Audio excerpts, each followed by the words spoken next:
When we first meet Finn, he is introduced not as a grand warrior or legendary figure, but as a boy in a hat, eager to leap into battle against whatever monster threatens the land of Oo.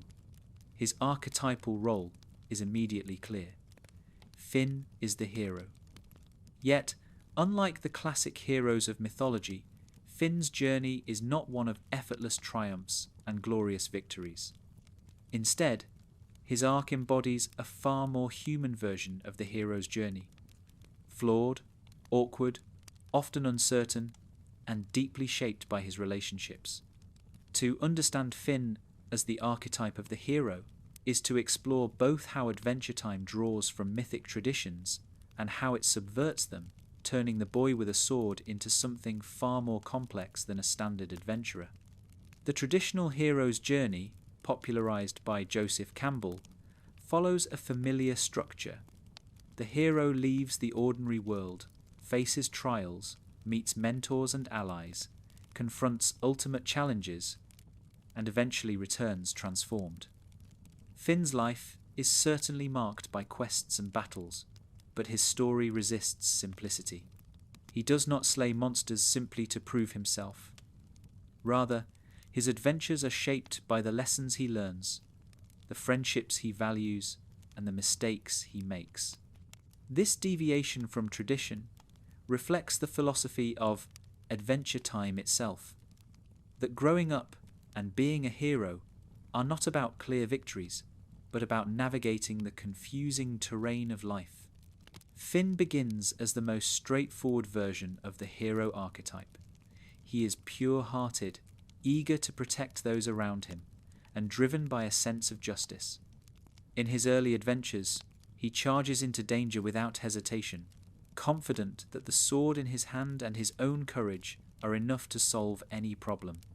This boldness captures the essence of the youthful hero, untested, fearless, and idealistic. For Finn, monsters are meant to be defeated, princesses are meant to be rescued, and right always triumphs over wrong. Yet even in these early depictions, Finn's archetype is shaded with humour and imperfection. Unlike mythic heroes who are destined for greatness, Finn stumbles, gets beaten, and sometimes looks foolish. His bravery is genuine, but his understanding of the world is limited. This makes him not just a symbol, but a deeply relatable character. Finn's mistakes and flaws show us that the archetype of the hero does not have to mean perfection. It can mean resilience, the willingness to learn, and the courage to keep moving forward even after failure. What defines Finn's journey as uniquely modern is how his archetypal role evolves alongside his growth. He does not remain frozen in the role of the boy adventurer.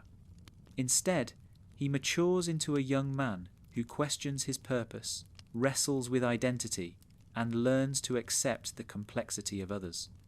His early black and white worldview slowly dissolves into shades of grey as he encounters friends and foes who do not fit neatly into categories. The Ice King is not simply a villain, but a tragic figure. Flame Princess is not just a monster of fire, but a person with her own struggles. Princess Bubblegum is not always the ideal of goodness, but a ruler whose choices are morally ambiguous. Each of these relationships forces Finn to confront the limits of his simplistic view of heroism. This is where Finn's archetypal journey diverges from classical patterns. In myth, the hero often overcomes challenges by growing stronger and asserting dominance over the external world. In Oo, Finn's true trials are internal. His growth lies not in the power of his sword, but in the development of his empathy. When he is younger, Finn sees himself as the defender of the weak, the champion of justice, and the hero who must set things right. As he matures, he begins to recognize that being a hero is not about forcing outcomes, but about listening, compromising, and accepting. Finn's relationships highlight this transformation. His friendship with Jake grounds him, offering both comic relief and the wisdom of a mentor figure who is never quite serious, yet always insightful. Jake embodies the archetype of the trickster, and his presence constantly challenges Finn's rigid understanding of heroism. Through Jake, Finn learns that sometimes laughter, flexibility, and even laziness can be just as important as bravery. Jake's role in Finn's journey emphasizes that the hero cannot grow in isolation. He needs allies who expand his perspective. Finn's bond with Princess Bubblegum also shapes his archetype. Early on, she represents the classic goal of the hero, the princess to be protected and admired. Finn's innocent crush on her mirrors the fairy tale structure, where the hero's prize is often the love of royalty. But as their relationship deepens, Finn learns that PB is not simply an object of desire or a symbol of reward. She is a complex individual, brilliant and flawed, who does not need saving in the way Finn imagines. This evolution forces Finn to let go of childish fantasies and to accept that relationships are built on respect, not conquest. The hero, in this case, must grow not by winning love, but by understanding it. Marceline also plays a vital role in reshaping Finn's archetype. As a character who embodies rebellion and independence, she introduces Finn to perspectives outside his comfort zone. Their friendship teaches him that not everyone fits into neat categories of good or evil. Through Marceline, Finn learns the importance of trust, vulnerability, and honesty. She challenges him to see beyond appearances, which is crucial for a hero who must navigate a world full of ambiguity. One of the most significant aspects of Finn's hero archetype is his confrontation with loss and heartbreak. Unlike traditional heroes, who often triumph without personal consequence, Finn experiences pain that reshapes him. His heartbreak over Flame Princess, his struggles with identity as he learns about his human origins, and his eventual encounters with mortality all force him to redefine what it means to be a hero. Rather than simply conquering enemies, Finn must conquer despair, loneliness, and the fear of growing up. This emphasis on emotional trials makes Finn's archetype uniquely resonant. He is not the invincible warrior of legend, but a child learning to accept the difficulties of life. In this way, Finn represents the hero not as an ideal, but as a process. His victories are not measured in dragons slain, but in lessons learned. His greatest triumphs are moments of growth, where he chooses compassion over violence, understanding over judgment, and acceptance over denial. Finn's arc also reflects the cyclical nature of archetypes. In mythology, heroes often represent renewal, the constant rebirth of hope in the face of despair. Finn embodies this principle throughout Adventure Time. No matter how many times he is knocked down, physically or emotionally, he rises again, ready to face whatever comes next. His resilience is not rooted in strength alone, but in his unwavering belief in connection, love, and the value of others. In the end, Finn's hero archetype is defined by his humanity. He is not perfect, not destined, not larger than life. Instead, he is deeply relatable, a boy who grows into a young man through trial, error, and love. His heroism lies not in conquering the world, but in navigating it with courage, even when the answers are unclear. Adventure Time takes the universal archetype of the hero and grounds it in the messy, beautiful reality of growing up. Finn shows us that being a hero is not about being flawless, but about continuing to strive for what is right, even when it is hard to know what that is. By the time his journey reaches its conclusion, Finn has not become a legendary warrior whose name will echo through eternity. Instead, he has become something more meaningful, a person who has loved, lost, grown, and endured, His hero's journey is not about fulfilling destiny, but about becoming himself. And in that, he captures the essence of the hero archetype in a way that resonates far beyond ooh, the reminder that all of us, in our struggles and growth, are heroes in our own stories. If Finn represents the archetype of the hero, then Jake, his stretchy brother and constant companion, represents the trickster. In myth and literature, the trickster is the figure who bends the rules, subverts expectations, and reveals truth through chaos, humour, and unpredictability. From Hermes in Greek mythology, to Loki in Norse tales, to Anansi the spider in West African folklore, the trickster archetype has always embodied mischief, wit, and transformation. In Ooh, Jake the dog embodies this tradition perfectly, though with his own uniquely laid-back, often ridiculous, and surprisingly wise spin. Jake is not the conventional mentor figure to Finn. He does not preach discipline, order, or self-restraint. In fact, if Finn had grown up only under Jake's guidance, he might never have learned responsibility. Jake is a trickster in the purest sense. He challenges the hero by offering not order but chaos, not clarity but absurdity, and in doing so teaches lessons that no straightforward mentor ever could. His presence ensures that Finn's hero's journey is never a linear climb toward nobility, but a winding, messy path filled with jokes, distractions, and bizarre wisdom. At first glance, Jake appears to be the comic relief, the goofy dog who stretches into impossible shapes, cracks jokes, and prefers napping to adventuring. He often approaches danger with casual indifference, preferring to find shortcuts or simply talk his way out of situations.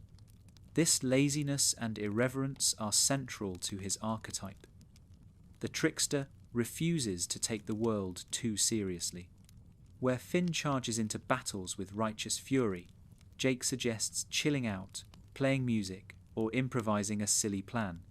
This contrast keeps Finn grounded, preventing him from slipping into self-righteousness. Jake constantly undercuts Finn's intensity with humour, showing that heroism doesn't always mean taking everything at face value. But Jake's trickster qualities go deeper than comedy. The trickster archetype often embodies contradiction. Foolish but wise, selfish but generous, cowardly but brave. Jake reflects all of these paradoxes. On one hand, he is selfish, preferring his comforts, food, naps, and playing viola to responsibility. On the other hand, he is deeply loyal, always by Finn's side when it truly matters. He can seem careless about morality, encouraging Finn to loosen up or make questionable choices. Yet, when pushed, Jake reveals surprising depth and insight. He might joke about running away from danger, but when the moment arrives, he never fails to fight. His contradictions are not flaws, they are the essence of the trickster archetype. Jake's shape-shifting powers also reinforce his role. The trickster in myth is often a figure of transformation, changing form, slipping between worlds, blurring boundaries. Jake literally embodies transformation through his stretching and morphing abilities. He can become anything: a shield, a bridge, a giant monster, or a tiny creature. His body defies the limits of form and structure, just as the trickster archetype defies the limits of social rules.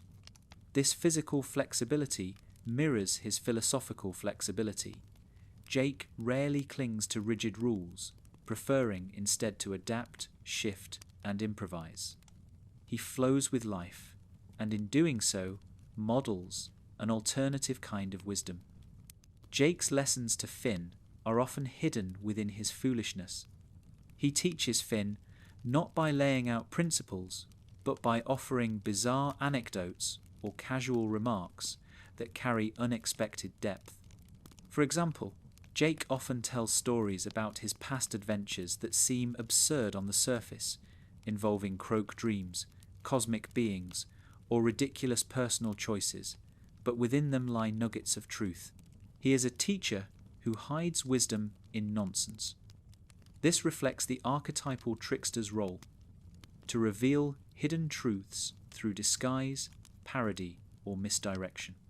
Jake's moral philosophy is also rooted in trickster logic. He does not see the world in black and white, as Finn initially does. To Jake, rules are flexible, morality is situational, and life is meant to be enjoyed.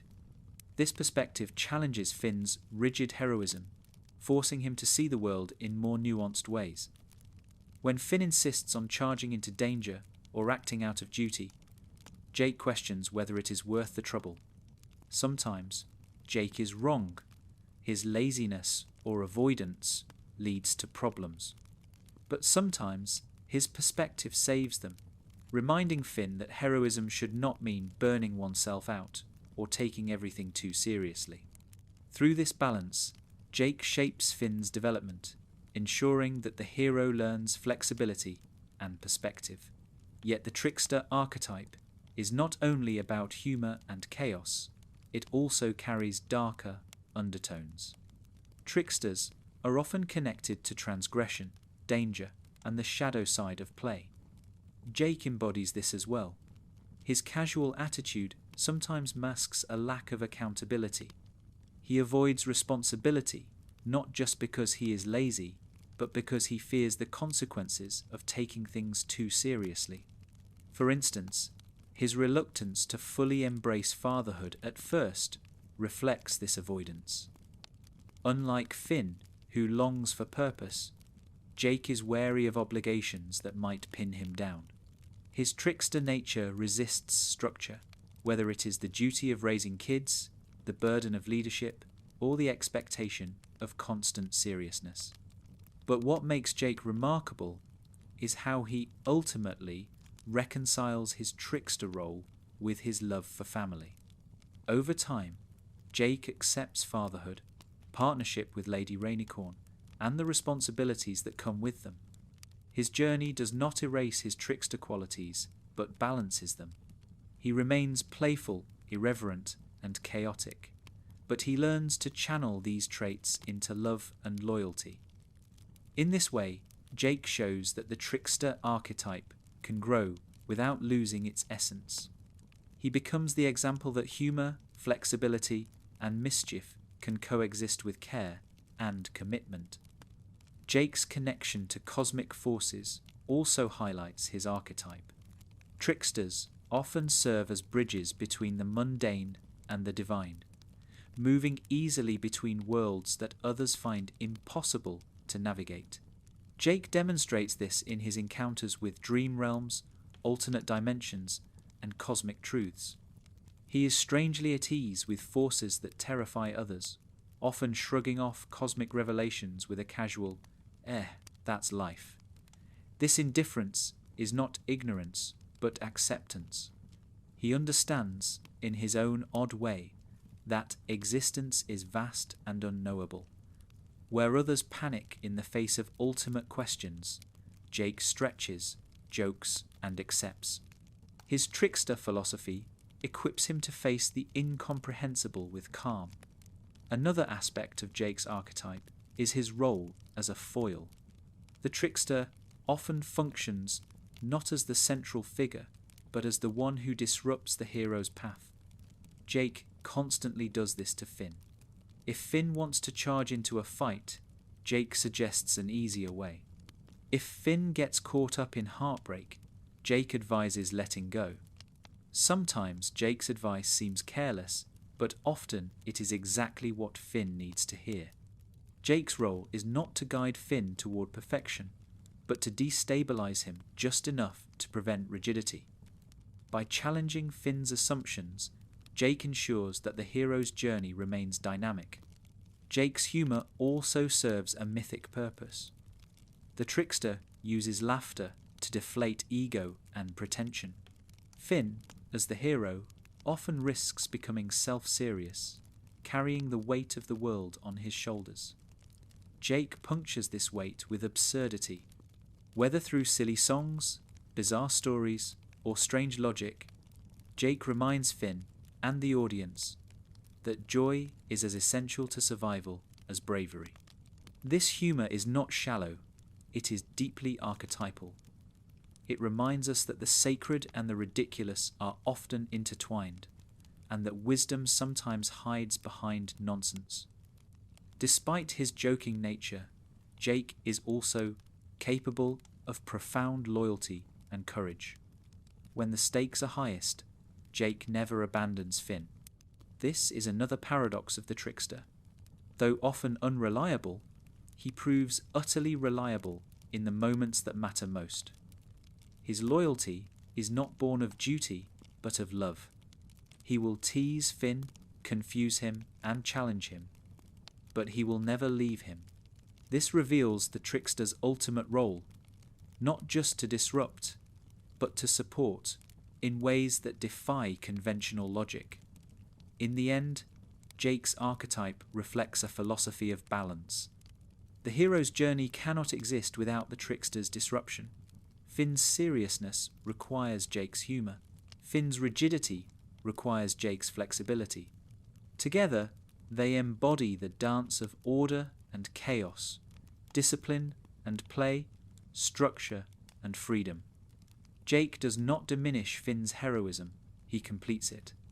Without Jake, Finn would risk becoming consumed by the weight of responsibility. Without Finn, Jake might drift endlessly in laziness and avoidance. Together, they embody the timeless pairing of hero and trickster, opposites that create wholeness. Jake the dog, then, is more than comic relief. He is the trickster archetype incarnate, mischievous, wise, contradictory, and transformative. His stretching body symbolizes the very essence of his philosophy: to bend, to adapt, to play. Through Jake, Adventure Time reminds us that life is not only about courage and duty, but also about laughter, love, and the willingness to stretch beyond limits.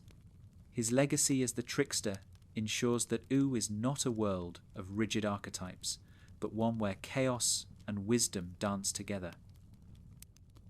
In the archetypal landscape of OO, few figures embody authority and responsibility as powerfully as Princess Bubblegum.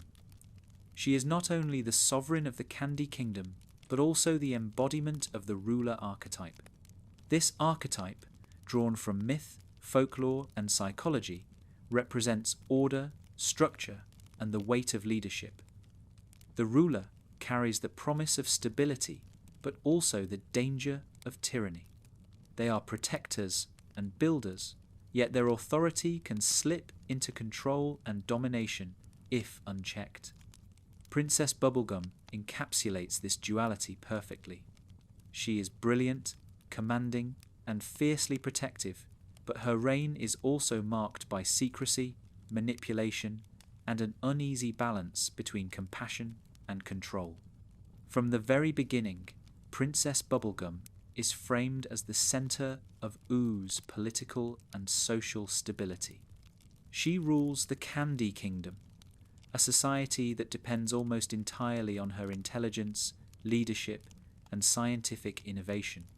Unlike Finn, whose archetype is the hero, or Jake, the trickster, Bubblegum does not exist on the margins of adventure, but at the very heart of governance.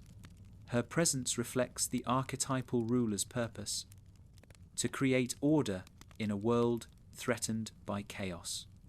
Without her, the fragile peace of OO would crumble under the weight of monsters, villains, and cosmic dangers. Yet what makes Bubblegum's archetype so compelling is not just her role as a protector, but the way her authority blurs into authoritarianism.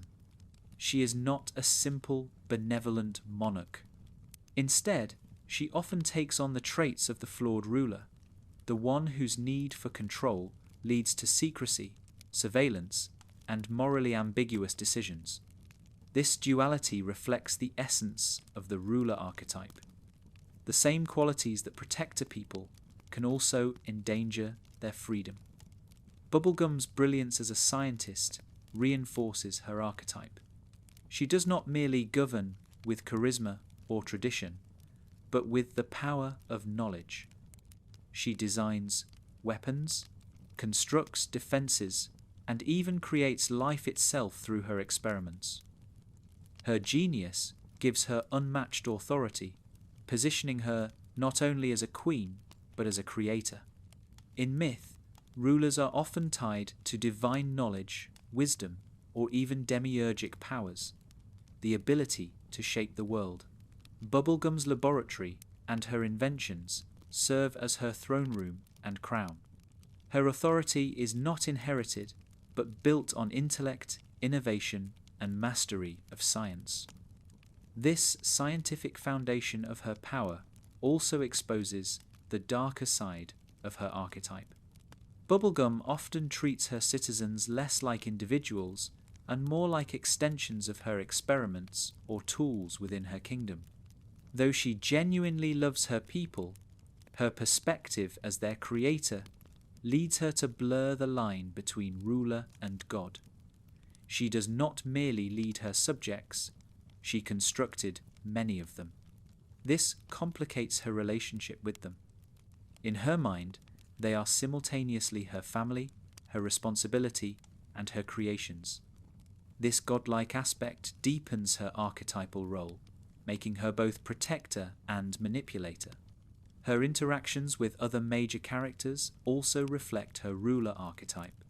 With Finn, she often takes the position of authority, guiding him, asking for his aid, and at times keeping secrets from him for the greater good.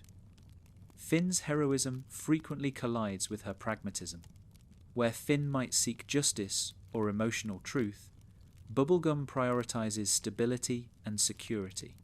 This tension highlights the archetypal clash between the hero and the ruler. Finn represents the individual's journey, while Bubblegum represents the structure of society. Their bond is warm and respectful, but it is also marked by moments of disillusionment as Finn learns that rulers are not always purely good. Her relationship with Marceline brings out a different aspect of the ruler. With Marceline, Bubblegum is not simply a monarch, but a person. Their connection strips away the armor of authority and reveals her vulnerability. Marceline reminds Bubblegum that she is more than her crown, that beneath the ruler lies someone capable of love, regret, and longing. This dynamic reflects another archetypal truth. The ruler must balance duty with personal life, or else risk losing themselves entirely to their role. Bubblegum's bond with Marceline allows the audience to see her not just as the ruler of Ooo, but as a woman navigating the tension between responsibility and desire. Despite her brilliance, Bubblegum is not immune to fear. Her ruler archetype is often driven by a deep anxiety about the fragility of her kingdom. She knows that Ooo is dangerous, unpredictable, and chaotic. This fear fuels her need for control. She spies on others, creates armies, and makes decisions without consulting those affected. To her, the survival of the kingdom justifies these actions. In her eyes, freedom without security is meaningless. This utilitarian logic is common among ruler archetypes, who often view their decisions not in terms of right and wrong, but in terms of necessity. Yet the show never allows her to become a flat tyrant. Her compassion for her people is genuine. She sacrifices herself for them, rebuilds their society after destruction, and consistently places their survival above her own comfort. This is the paradox of her archetype. She is both a loving guardian and a calculating strategist. The viewer is left to wrestle with the same questions she faces. How much control is acceptable in the name of protection? How far can a ruler go before crossing into tyranny? Bubblegum's adversaries often reflect this tension. Characters like Gumbold serve as distorted mirrors of her archetype, rulers who embody selfishness, cruelty and unchecked ambition. By contrasting Bubblegum with these figures, the story highlights her strengths. She may be manipulative, but her motives are rooted in love and responsibility rather than personal gain. She may overreach, but she does not seek domination for its own sake. Her archetype is not of the despot, but of the conflicted ruler who constantly walks the line between benevolence and authoritarianism. The Candy Kingdom itself symbolizes the ruler's domain. Unlike kingdoms in traditional fantasy, the Candy Kingdom is whimsical, fragile, and filled with citizens who are literally made of candy. They are sweet, silly, and often defenseless. This makes Bubblegum's role even more archetypal. She is the protector of innocence. Her citizens embody childlike purity, while she embodies the adult responsibility of ensuring their safety. Her seriousness and paranoia stem from this contrast. To guard such a vulnerable kingdom requires constant vigilance. The ruler archetype here is heightened by the stakes. One wrong move, and everything she has built could melt away. Her scientific experiments with life also reveal another layer of the ruler archetype, the desire for legacy. Rulers in myth often seek to extend their reign beyond their own lifespan, whether through monuments, dynasties, or divine decrees. Bubblegum's creation of candy citizens reflects this desire. She constructs not only a kingdom, but a self-sustaining society that will outlast her. Yet this ambition is double-edged. By creating life, she also takes responsibility for it. Her legacy is not simply a crown passed down, but a civilization she literally brought into being. One of the most profound aspects of Bubblegum's archetype is how the show frames her flaws as human rather than monstrous. She is not condemned for her mistakes, but shown as someone wrestling with the impossible demands of leadership. Her paranoia, secrecy, and authoritarian streaks are not celebrated, but neither are they wholly vilified. Instead, they are presented as the inevitable burdens of the ruler. Adventure Time resists the simplicity of making her a villain or a saint. Instead, it depicts her as a leader whose choices are messy, complicated, and driven by love as much as fear. In the archetypal landscape, Bubblegum's role serves as a counterweight to figures like Finn and Jake. Where the hero embodies personal growth and the trickster embodies play and chaos, the ruler embodies order and responsibility. Without her, Ooh would collapse into chaos. Yet without the influence of others, her order could become oppressive. This balance reflects the broader theme of Adventure Time. No archetype exists in isolation. Each one interacts, challenges, and reshapes the others. Bubblegum's archetype is enriched not only by her own traits, but by the way she collides with those around her. Ultimately, Princess Bubblegum's archetype is defined by her refusal to be simple. She is the ruler, yes, but also the scientist, the friend, the lover, and the flawed human. Her authority is both her strength and her weakness. She embodies the eternal tension between control and compassion, order and freedom, stability and change. By framing her as both protector and manipulator, Adventure Time presents the ruler archetype in its fullest complexity. In the end, Bubblegum shows us that rulership is not about perfection, but about responsibility. To be the ruler is to carry the weight of others' lives, to make impossible choices, and to live with the consequences. Her crown is both a symbol of power and a burden of sacrifice. Through her, the show reminds us that leadership is never pure. It is always a negotiation between love and fear, freedom and control. Princess Bubblegum's archetype endures because it reflects the complexity of real-world leadership, flawed, burdened, yet ultimately driven by a desire to protect. If Finn is the hero, Jake the Trickster, and Princess Bubblegum the Ruler, then Marceline the Vampire Queen embodies one of the most enduring archetypes of myth and story, the rebel. She is a figure who resists conformity, questions authority, and embraces individuality even when it isolates her. In myths and legends, the rebel archetype is often dangerous, seductive, and misunderstood, yet also vital to progress and change. In Adventure Time, Marceline's role as the rebel gives her a unique place within Oo's narrative tapestry. She is not bound by kingdoms or titles, not tethered to responsibilities of governance or destiny. Instead, she moves freely, carving out her own identity in defiance of expectations, both from others and from her past. Marceline's very appearance signals her archetype. With her fangs, dark hair, bass guitar made from a battle axe, and casual, punk-inspired fashion, she embodies rebellion against the sugary innocence of the Candy Kingdom, or the heroic earnestness of Finn. She is an outsider, existing on the margins of Ooze societies.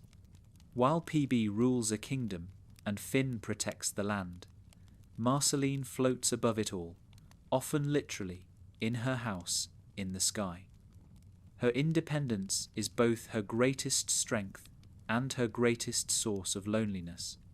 The rebel archetype thrives on freedom, but often pays for it with isolation. Marceline's story reflects this tension. At her core, Marceline's rebellion is personal. As the daughter of Hunson Abadeer, the demon ruler of the Nightosphere, she was born into an identity of fear and control. Yet she rejects her father's expectations, refusing to inherit his hunger for domination and greed.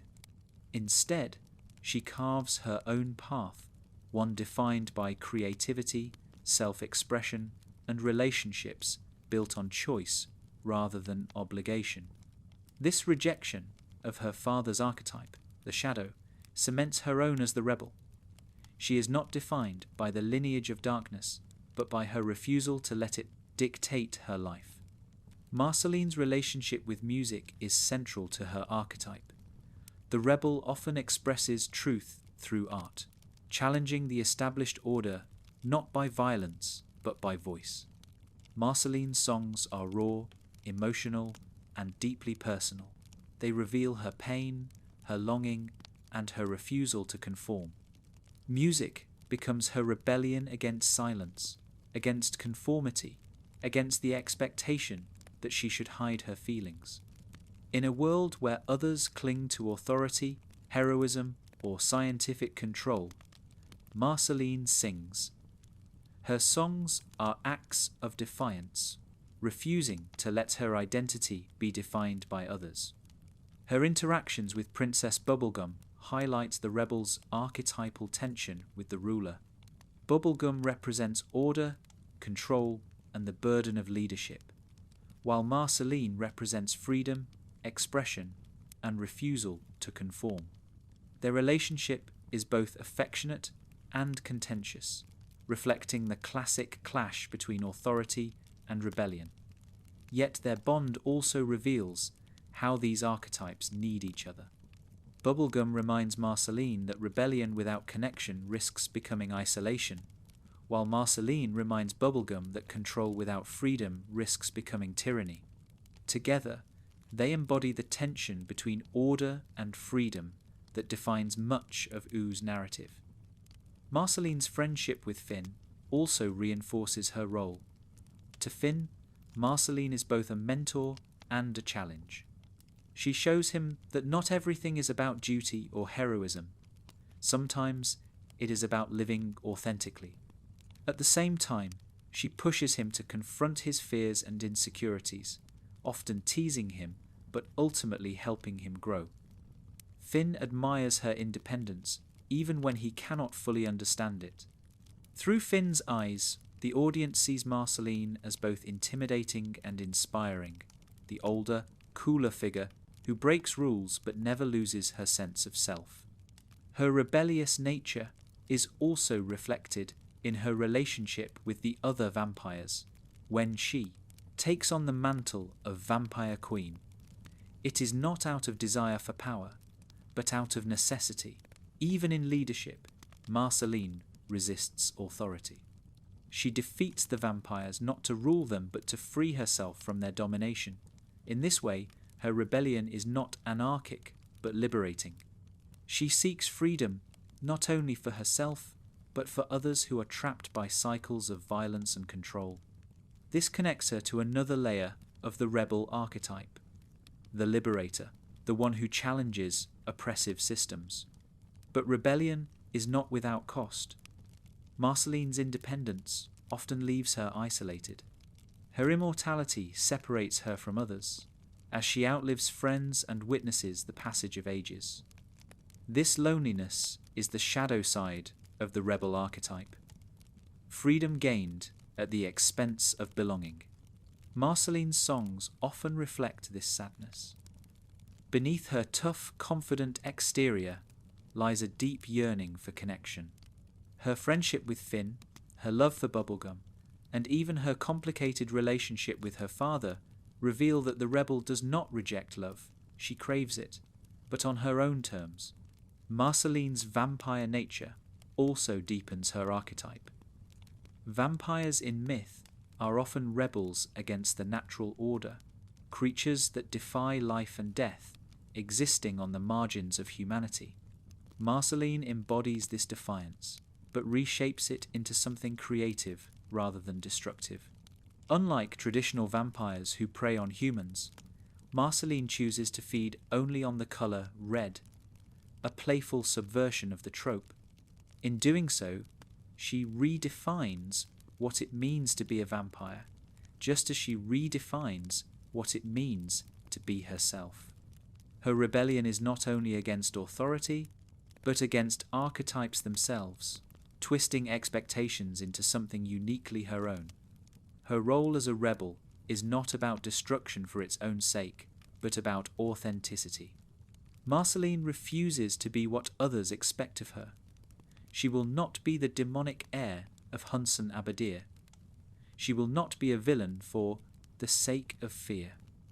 She will not conform to the sugary sweetness of the Candy Kingdom or the rigid expectations of heroism.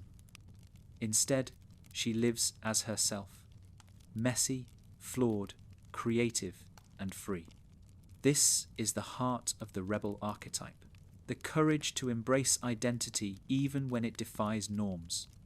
Her growth across the series reflects how rebellion can evolve into balance. Marceline does not abandon her independence, but she learns to let love and connection shape her. Her relationship with Bubblegum matures into one of mutual respect and care. Her bond with Finn deepens into genuine friendship. Even with her father, she finds a form of reconciliation, asserting her autonomy while still acknowledging their connection. This growth shows that the rebel does not have to remain an outsider forever.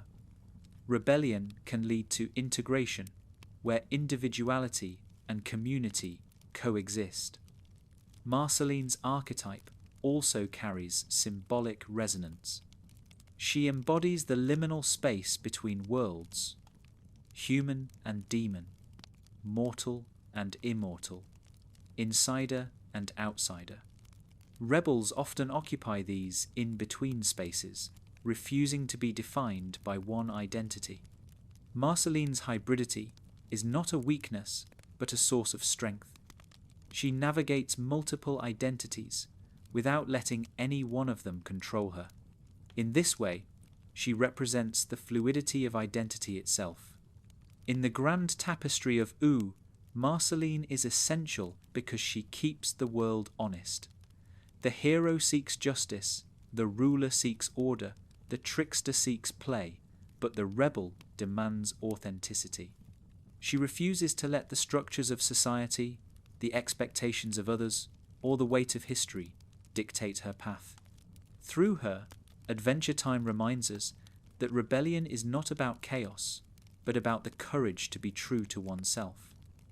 Ultimately, Marceline's archetype endures because it speaks to the universal desire for freedom. Everyone, at some point, feels the pull to rebel against authority, tradition, or expectation. Marceline gives this impulse a voice, literally, through her songs, and figuratively, through her life. She shows that rebellion is not about destruction, but about creation, the creation of identity, of art, of love, of meaning. She is the rebel, not because she opposes others, but because she chooses herself. If Finn is the hero, Jake the Trickster, Bubblegum the Ruler, and Marceline the Rebel, then Ice King is the archetype of the fallen king. In myths and legends, the fallen king is a ruler who has lost his crown, his reason, or his greatness, reduced to a shadow of what he once was. He is often both pitiable and dangerous, embodying tragedy, decline, and the fragility of power. Ice King perfectly fits this role. Once Simon Petrikov, a kind and brilliant man, he was transformed by the crown into the delusional and erratic Ice King. His archetype reveals not only the sadness of loss, but also the thin line between nobility and ruin. At first glance, Ice King appears to be little more than a buffoonish villain. He kidnaps princesses, declares himself their suitor, and stumbles through plots that rarely succeed. His obsession with companionship and his delusional belief in romance make him an easy target for comedy. He is foolish, annoying, and often pathetic. Yet beneath this comic surface lies profound tragedy. The archetype of the fallen king thrives on this duality. Ridiculous on the outside, heartbreaking within, Ice King's fall is rooted in the cursed crown. Simon once wielded the crown to protect Marceline during the chaos following the Mushroom War. In doing so, he began to lose his mind, his memory, and his identity. The crown granted him power, but at the cost of his humanity. In myth, cursed objects often symbolize the corruption of authority. A crown, a sword, or a throne that consumes those who wield it. For Simon, the crown becomes both his kingdom and his prison. It gives him dominion over ice and snow, yet it traps him in madness, severing him from his past self. This transformation defines his archetype as the fallen king. Simon was once a caretaker, a scholar, a man devoted to protecting Marceline. The Ice King, by contrast, is a parody of kingship. He wears a crown, rules no one, and seeks validation through kidnapping. His kingdom is a lonely ice palace inhabited only by penguins who serve as mock subjects. He is king in title only, stripped of genuine authority or respect. This hollow kingship reflects the archetype of the king who has lost legitimacy, still clinging to symbols of rule but devoid of power. Yet what makes Ice King compelling is how the show slowly reveals the humanity buried within him. The fallen king archetype is tragic, precisely because he remembers, dimly, what he once was. Though Ice King often seems oblivious, moments of clarity surface when Simon flickers through. His connection to Marceline exposes this. She remembers him not as a villain, but as the man who protected her when she was a child. Her grief at his loss makes his archetype resonate even more deeply. Through Marceline's eyes, the audience sees not just a buffoon, but a man consumed by a curse. The archetype of the fallen king often serves as a warning. The mighty can fall and power can corrupt. In Ice King's case, the warning extends beyond power to memory itself. His fall is not only about authority lost, but identity dissolved. He is trapped between Simon and Ice King, never fully either. This fragmentation embodies the archetype of the fallen ruler who cannot reclaim his throne because his very self has been eroded. His crown, meant to symbolize rulership, becomes the very thing that prevents his return. Ice King's obsession with princesses also reflects his archetype. In traditional tales, kings often seek to expand their rule through marriage, alliances, or conquest. Ice King parodies this by endlessly kidnapping princesses, desperate for love and validation. His actions are not driven by lust for power, but by loneliness. His kingdom is empty, his title hollow, and his only way of asserting kingship is through imitation of mythic tropes. By kidnapping princesses, he mimics the behavior of legendary rulers, but without the grandeur, leaving only absurdity. His neediness is tragic. Beneath the villainy lies a broken man who simply wants connection. Despite his madness, Ice King occasionally reveals surprising insight. The fallen king archetype often retains fragments of wisdom, remnants of his former greatness. Ice King sometimes stumbles into truth, whether through strange songs, bizarre logic, or brief moments of clarity. These glimpses remind us that Simon still exists, buried deep beneath the crown. They also deepen the tragedy. He is not fully gone, only trapped. Unlike other archetypes, where roles are stable, Ice King's archetype is defined by instability, the constant flicker between who he was and what he has become. His penguins, especially Gunter, add to this portrayal. They are his only loyal subjects, yet their loyalty is comical rather than noble. He treats them as his court, projecting kingship onto them. In myth, fallen kings are often surrounded by fools, jesters, or remnants of their armies, symbols of their lost grandeur.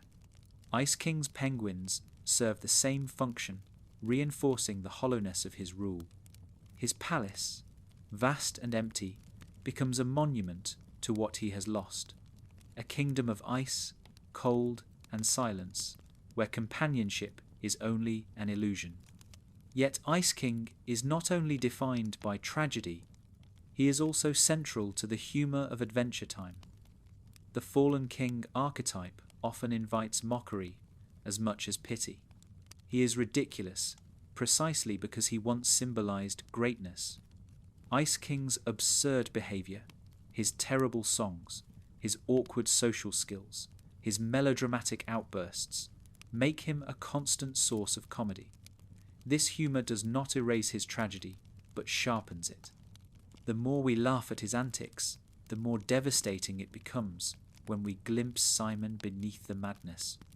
His archetype thrives on this interplay between comedy and sorrow, making him one of the show's richest characters.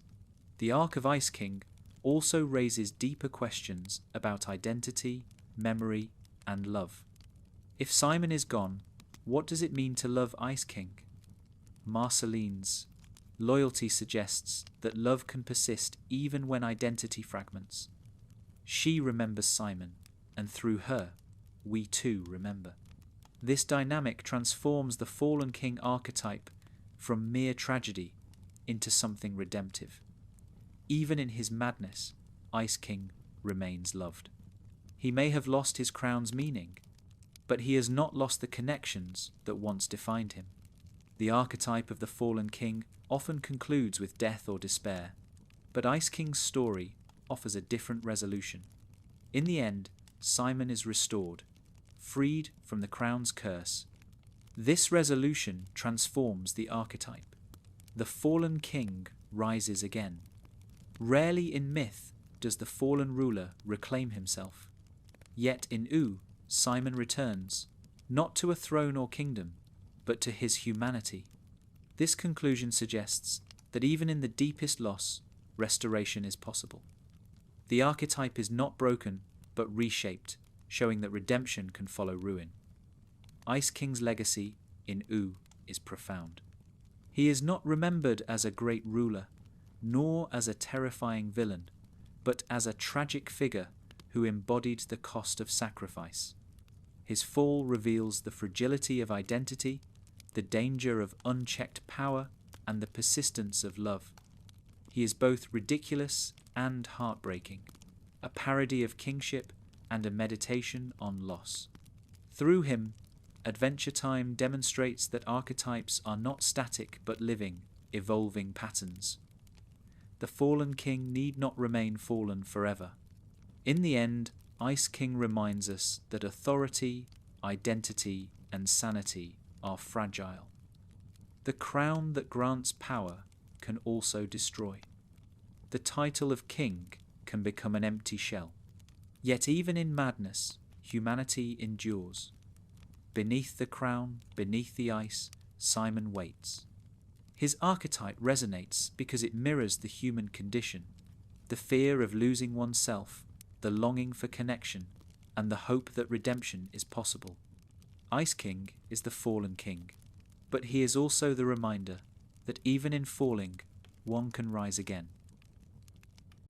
Among the many archetypes woven into the fabric of OO, none shines as brightly with pure simplicity and warmth as BMO. Where Finn embodies the hero, Jake the Trickster, Bubblegum the Ruler, and Marceline the Rebel, BMO represents the archetype of the innocent child. In myth, folklore, and psychology, the innocent archetype embodies purity, imagination, play, and the unspoiled essence of life. They remind us of wonder, creativity, and the beauty of being unburdened by cynicism. In Adventure Time, BMO is not only the crew's quirky living game console, but also a figure of profound symbolic resonance. A child who is simultaneously the heart of the household, the philosopher of play, and a reminder of life's most essential joys. BMO's very design reflects the innocent archetype, a small box-shaped robot with buttons and a screen for a face. BMO is both functional and whimsical. They are a video game console, a music player, a camera, and even a roommate. Yet beyond these functions, BMO is alive, filled with personality, imagination, and boundless curiosity. Their childlike voice and demeanour make it clear that BMO is not defined by logic or practicality, but by play and joy. They approach the world with openness, embodying the archetypal child's refusal to see limits where adults might. At their core, BMO is a being of imagination. They create games, stories, and entire identities out of thin air. Sometimes they pretend to be a cowboy named Sheriff BMO. Other times, they cast themselves in elaborate dramas as both hero and villain. To others, these games might seem silly, but to BMO, they are real, meaningful, and joyful.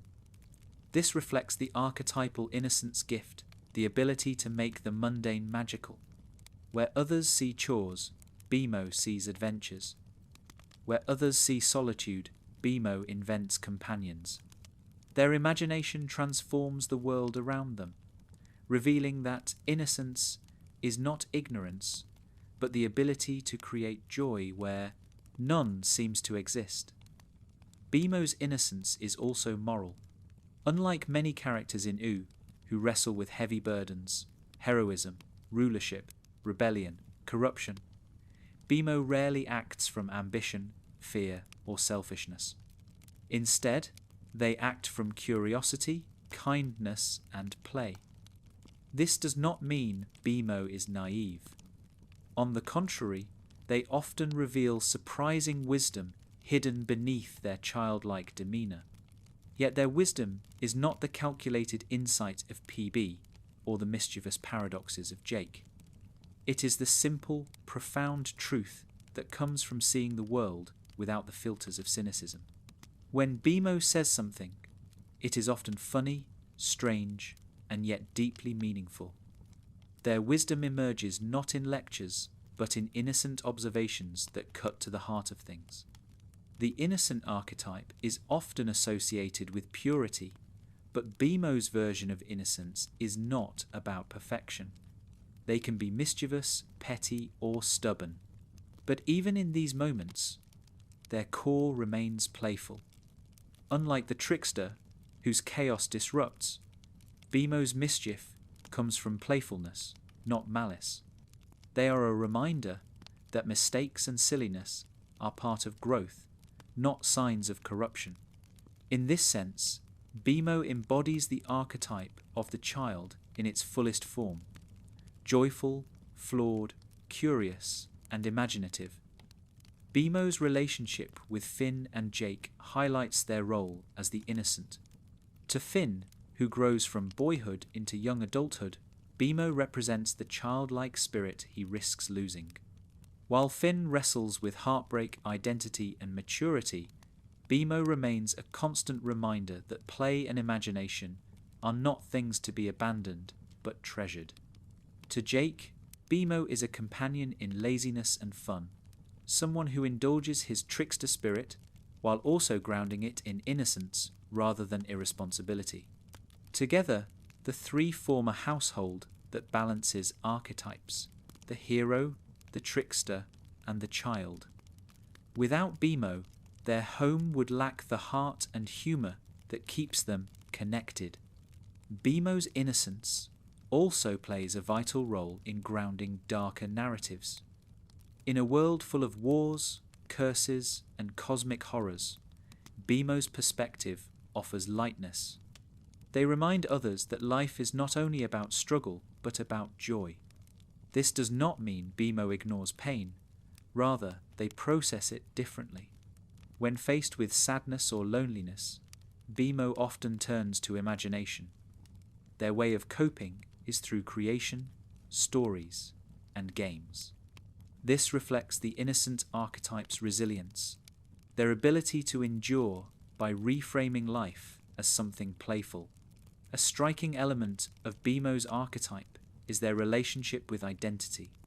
BMO shifts fluidly between roles: cowboy, detective, hero, villain, parent, child. To some, this might seem inconsistent, but it reflects the archetype of the child, who plays with identity without being bound to one. For BMO, identity is not fixed but flexible, an endless game of possibilities. This fluidity also mirrors deeper philosophical questions. BMO embodies the innocence of being, not needing a rigid definition to exist, but finding meaning in play and imagination. This connects to another symbolic aspect of BMO. They are a machine who is more alive than many humans. As technology, BMO should be limited by function, but instead they are limitless in imagination. This subversion deepens their archetypal role. They embody the innocence of life itself, suggesting that being alive is less about biology and more about joy, curiosity, and connection. BMO challenges assumptions about what it means to live, reminding us that innocence is not confined to childhood, but can exist in any form that embraces wonder. BMO's innocence also manifests in their role as a caretaker. Despite their childlike nature, BMO often acts as a parent to Finn and Jake in subtle ways, cooking, cleaning, and offering guidance. This duality, child and caretaker, reflects the archetype's ability to reveal truths others overlook. BMO does not see adulthood and childhood as opposites, but as coexisting states. They can be both at once, embodying a balance that others struggle to find. This makes BMO not only the innocent, but also a kind of holy fool, the one who teaches through simplicity. In myth, the innocent often serves as a reminder of what has been lost. They embody the purity and joy that adults forget. In Oo, BMO serves this role for nearly every character. For Finn, they remind him of his own childlike heart.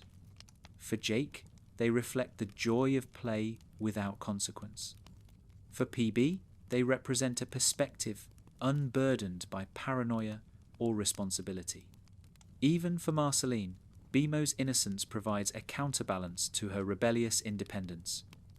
BMO touches each archetype, reminding them that beneath their roles lies the simple joy of being alive.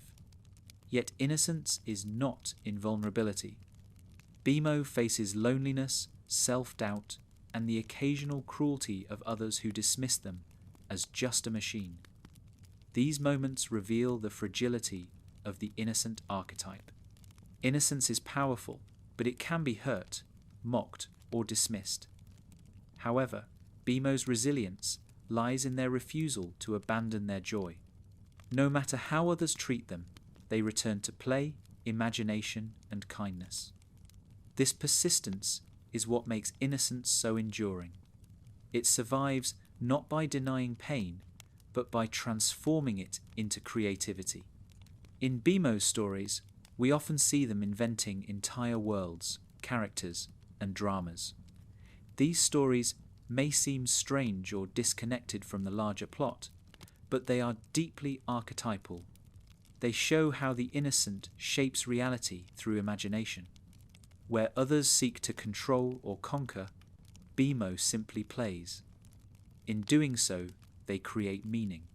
Their innocence is not passive, but active, shaping the world through joy. Ultimately, BMO's archetype is essential to OO because it reveals the heart beneath the chaos. Heroes fight, rulers govern, rebels resist, fallen kings mourn, but BMO plays. They remind us that all the struggles of OO, all the battles and politics and heartbreak, mean nothing if joy is forgotten.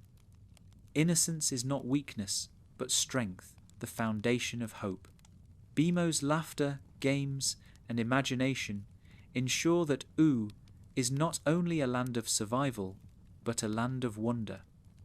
In the end, BMO represents more than a childlike machine. They are the innocent child, the archetype of joy, play, and imagination. They remind us that life is not only about burden and struggle, but about wonder. Through BMO, Adventure Time teaches that innocence is not something we lose, but something we can choose to carry with us, no matter our age. BMO's archetype endures because it reveals the truth that joy is not naive, it is essential. In the mythic framework of OO, certain characters embody primal forces rather than social roles or archetypal journeys. Flame Princess is one of these. While Finn, Jake, Bubblegum, Marceline, and Ice King each reflect archetypes rooted in human psychology, the hero, trickster, ruler, rebel, fallen king, Flame Princess embodies something more raw and untamed, the elemental force. In myth, elemental figures symbolize the raw powers of nature: fire, water, earth, air. They represent passion, destruction, transformation, and the fundamental cycles of life. Flame Princess, ruler of the Fire Kingdom and daughter of the Flame King, perfectly fits this role. She is not only a character, but a manifestation of fire itself, volatile, dangerous, radiant, and transformative. Flame Princess is introduced not as a figure of reason or responsibility, but as pure potential energy. From the beginning, she embodies contradiction, a princess like Bubblegum, yet associated not with sweet innocence, but with heat, danger, and chaos. This duality defines her archetype. The elemental force is never entirely controllable. It can be destructive and life-giving in equal measure. Flame Princess reflects this paradox. Her emotions literally fuel her fire, making her passions both her power and her vulnerability. In many myths, fire represents transformation. It destroys, but in destruction, it clears the way for renewal. Flame Princess carries this symbolism. When calm, she radiates warmth, embodying the gentler side of fire, light in darkness, comfort in coldness. But when enraged, she becomes destructive, consuming everything in her path. This dual nature makes her archetype powerful and dangerous. She cannot be separated from her fire, nor can she always control it. Her struggle to manage her own emotions mirrors the archetypal struggle of mastering elemental power without extinguishing it. Her relationship with Finn highlights this struggle. To Finn, Flame Princess is initially romantic interest, a counterpart to his own heroic innocence. Their relationship begins with passion, excitement, and the thrill of danger. Yet it quickly reveals the challenges of loving an elemental force. Finn's actions, often well-meaning but misguided, test her control. Their romance ends not because of a lack of affection, but because of the difficulty of balancing fire's intensity with human vulnerability. Through this relationship, the show explores how the elemental archetype resists domestication. Flame Princess is not simply a princess to be loved, she is fire itself, and to love fire is to risk being burned. Yet Flame Princess is not defined only by destruction. She also embodies justice. When she takes over the Fire Kingdom from her father, she shows that fire can be a force of renewal, burning away corruption and tyranny. Her rebellion against the Flame King reflects the archetypal cycle of fire overthrowing stagnation. She refuses to be defined by her father's cruelty, instead forging her own rule based on fairness and compassion. This reflects how elemental forces, though dangerous, can also cleanse and restore. Fire is not only chaos, but transformation. Flame Princess proves this by turning her kingdom from one of cruelty into one of balance. Her emotions are central to her archetype. Flame Princess's fire is directly tied to how she feels. Anger fuels destruction. Sadness dims her flames. Joy makes her burn brighter. This connection mirrors the human truth that emotions can be overwhelming, consuming, and transformative. Unlike PB, who governs with rational calculation, or Marceline, who expresses herself through art, Flame Princess is raw emotion embodied. She does not symbolize the control of authority or the playfulness of rebellion, but the intensity of feeling itself. Her archetype reminds us that emotions, like fire, are powerful forces that shape lives and worlds. Flame Princess's volatility also makes her misunderstood. Others often see her as dangerous, unstable, or uncontrollable. This reflects a common theme in myth, where elemental figures are both revered and feared. They are necessary for survival. Fire gives warmth, cooks food, drives progress, but they are also feared for their potential to destroy. Flame Princess embodies this ambivalence. Her citizens respect her, but many in U view her with caution. Finn himself learns that love cannot simply tame fire, it must respect its power.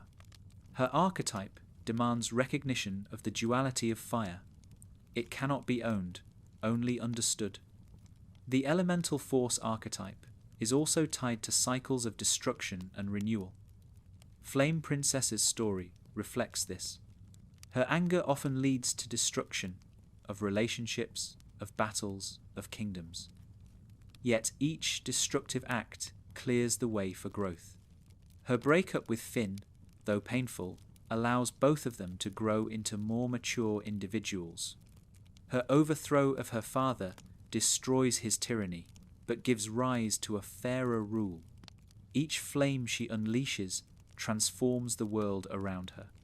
She is not static, but cyclical, embodying fire's eternal rhythm of burning and renewing. Her role also highlights the difference between inherited power and chosen identity.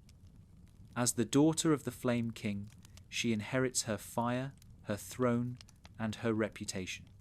But she refuses to be confined by his archetype.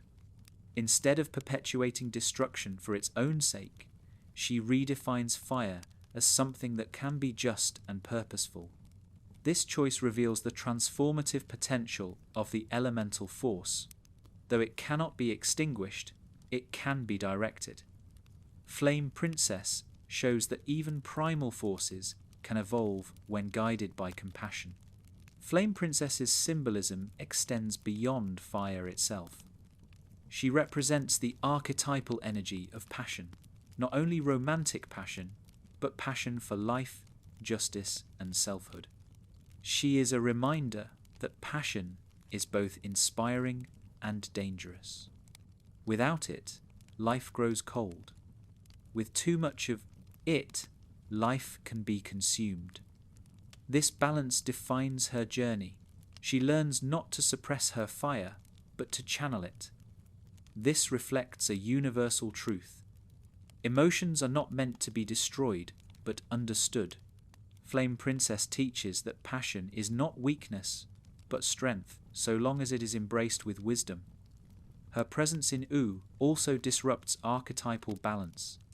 Finn's heroism, Jake's trickster energy, PB's rulership, Marceline's rebellion.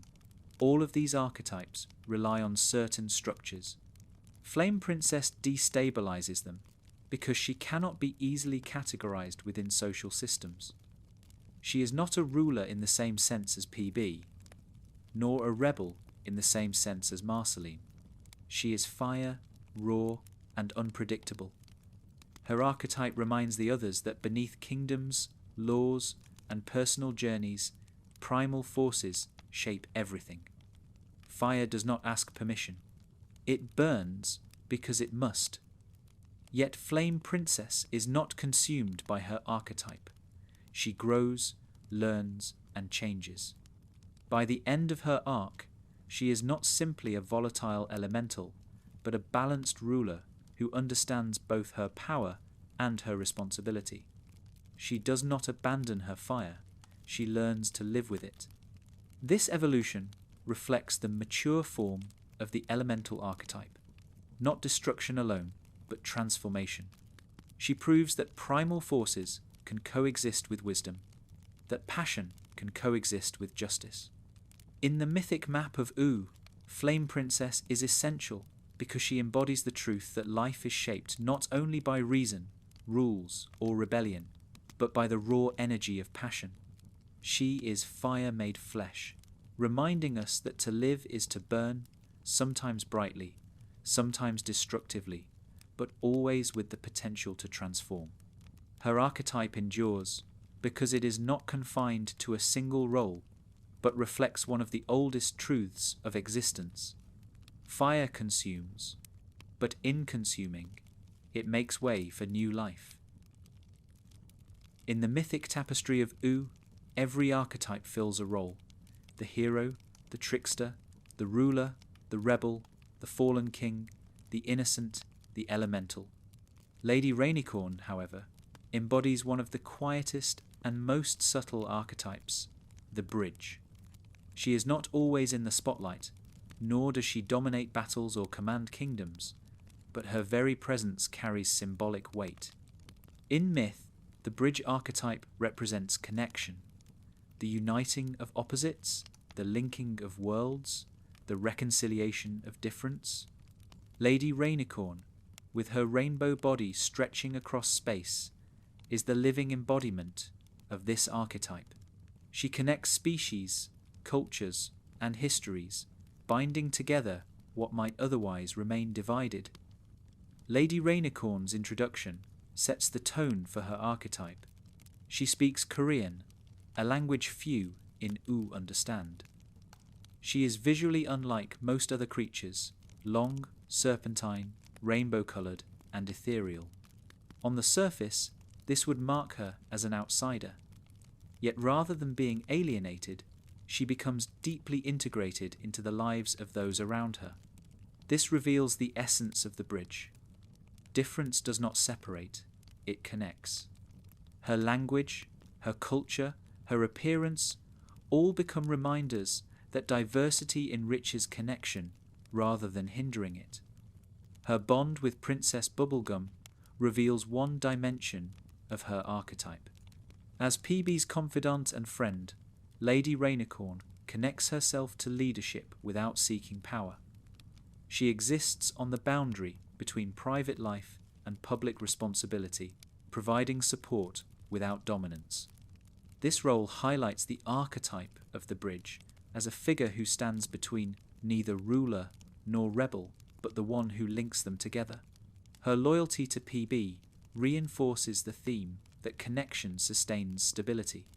Her relationship with Jake deepens this symbolism.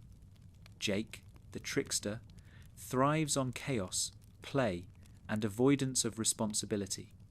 Lady Rainicorn, by contrast, is steady, devoted, and emotionally grounded.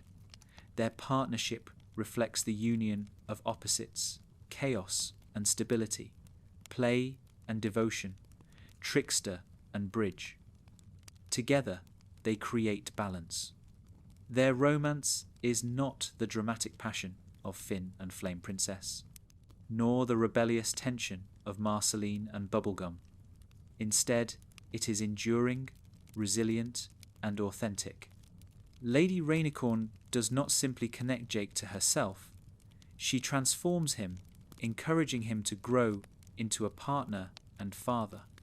Through her, the trickster finds commitment. The most profound expression of her archetype is their children.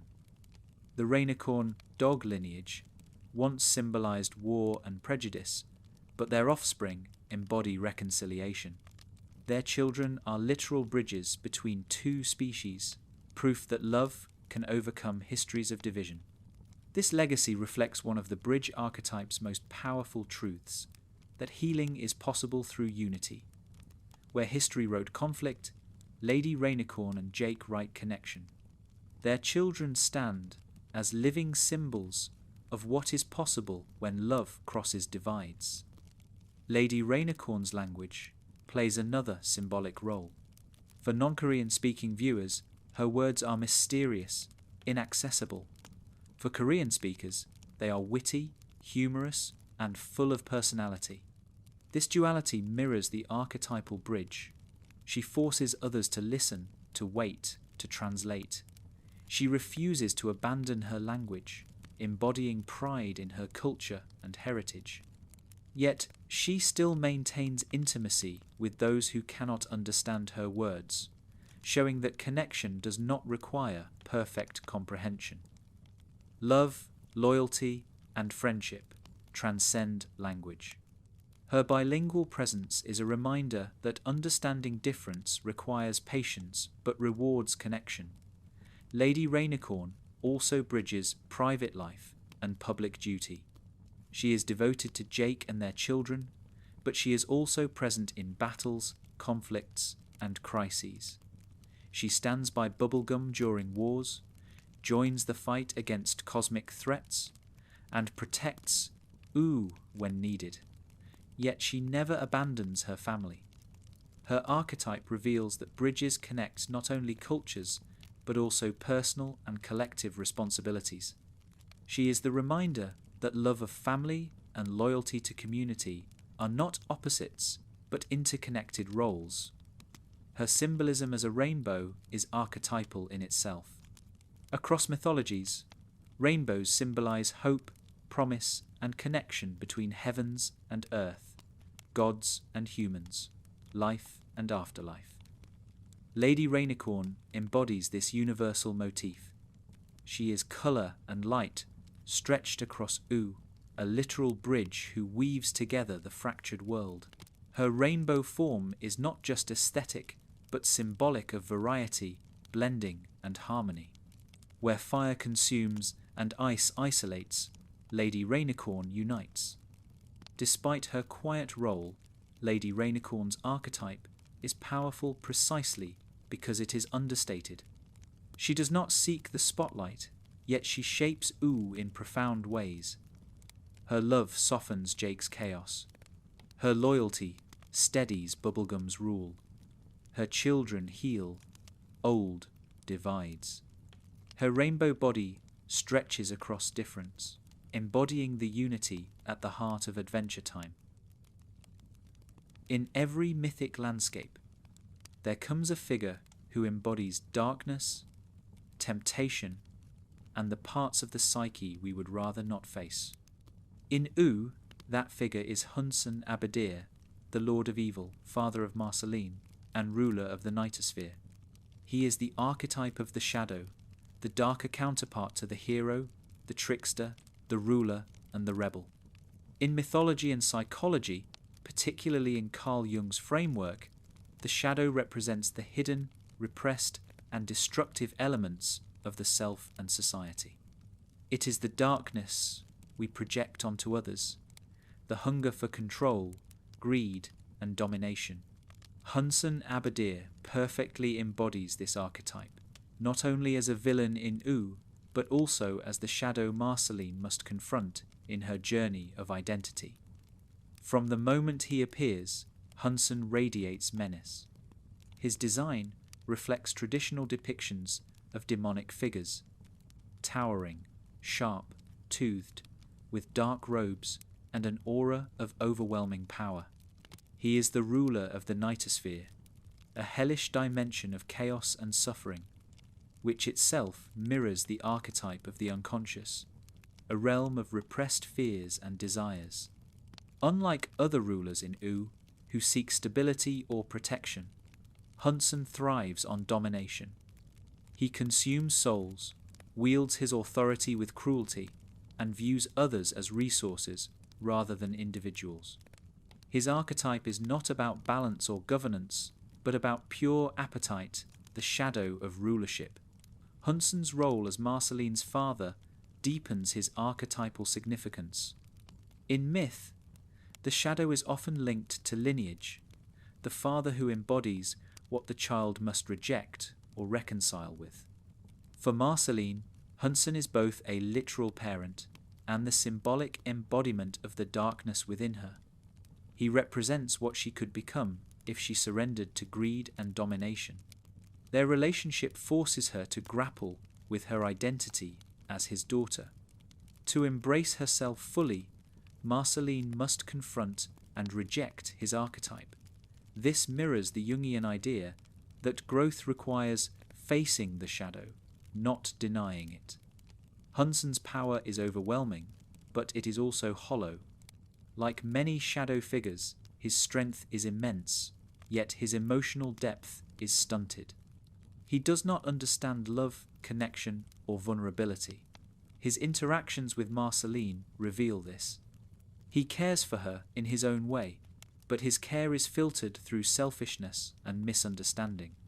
He fails to grasp her humanity, her independence, or her need for genuine affection. This incapacity reflects the shadow's blindness. It sees only control, never connection. In rejecting him, Marceline does not simply reject a villain, but the very worldview that equates power with love. The archetype of the shadow also thrives on temptation. Hunson offers Marceline power, authority, and dominion. He represents the easy path to embrace her lineage, rule the Nightosphere, and abandon her struggles with vulnerability. Yet she resists, refusing to inherit his throne or worldview. This refusal is what makes her the rebel and what secures his role as the shadow. Archetypally, he exists not to be integrated into the hero's journey, but to be resisted. His temptation sharpens Marceline's independence, forcing her to define herself in opposition to him. Hunson's dominion over the Nightosphere highlights another key trait of the shadow, chaos. Unlike Bubblegum's ordered candy kingdom, Hunson's realm is anarchic, violent, and grotesque. It mirrors his psyche, selfish, chaotic, and unchecked. The Nightosphere functions as an externalization of his inner nature, an entire dimension that reflects greed, suffering, and corruption. Archetypally, the shadow often rules such domains, where the hidden or repressed aspects of existence are given form. The Nightosphere is not simply a location in OO, but the landscape of the shadow made manifest. Yet Hunson is not a flat villain.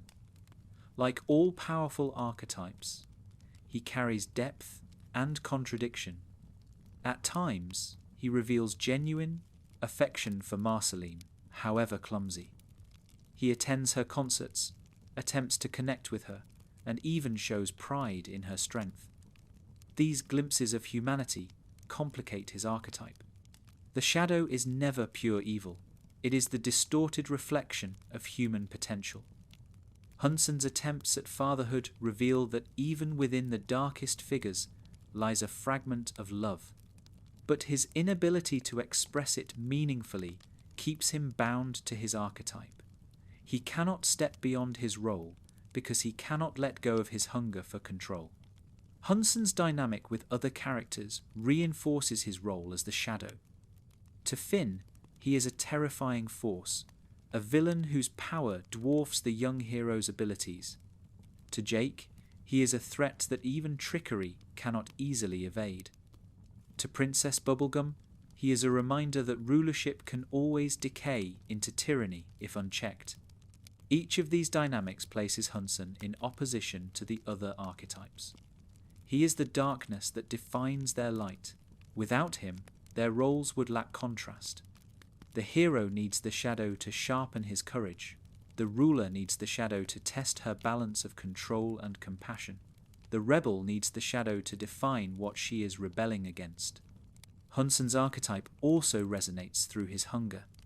He devours souls, draining life from others for his own sustenance. This hunger is symbolic of the shadow's endless appetite.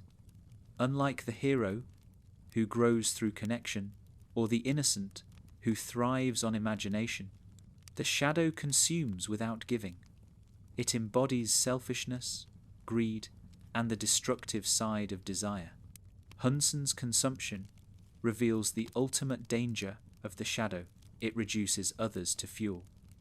Archetypally, this is the fear at the heart of all societies, that power will consume the very people it should protect. Yet, like the Ice King, Hunson's archetype is not entirely without humanity. He is a father, however flawed. This prevents him from being one-dimensional. His role as the Prise... Shadow is tempered by the fact that Marceline still loves him, however reluctantly. Her love suggests that even shadows are part of us, not to be erased entirely, but to be acknowledged. Jung's philosophy echoes this. The shadow cannot be destroyed, only integrated. Marceline does not accept Hunson's worldview, but she accepts that he is part of her. By doing so, she transcends him. Thematically, Hunson represents what happens when power is pursued without compassion.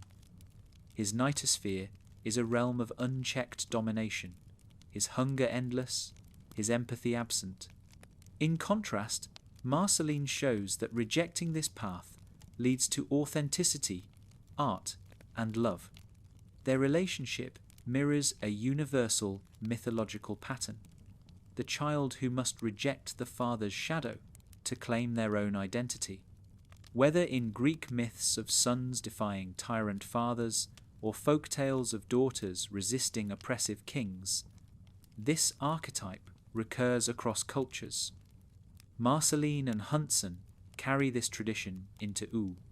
Hunson's role also broadens the archetypal structure of Adventure Time. Many archetypes in the series are playful, humorous, or sympathetic. Hunson provides necessary gravity.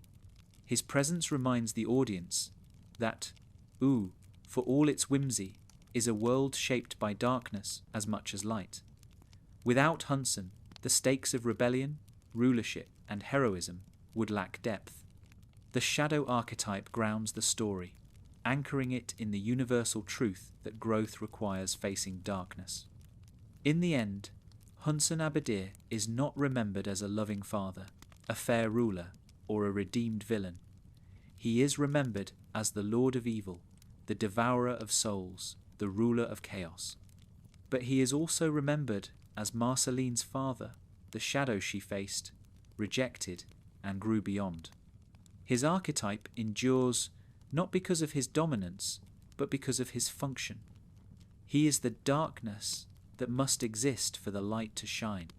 Hunson Abadeer embodies the shadow because he reveals what we fear, what we repress, and what we must resist. In doing so, he secures his place in the myth of U.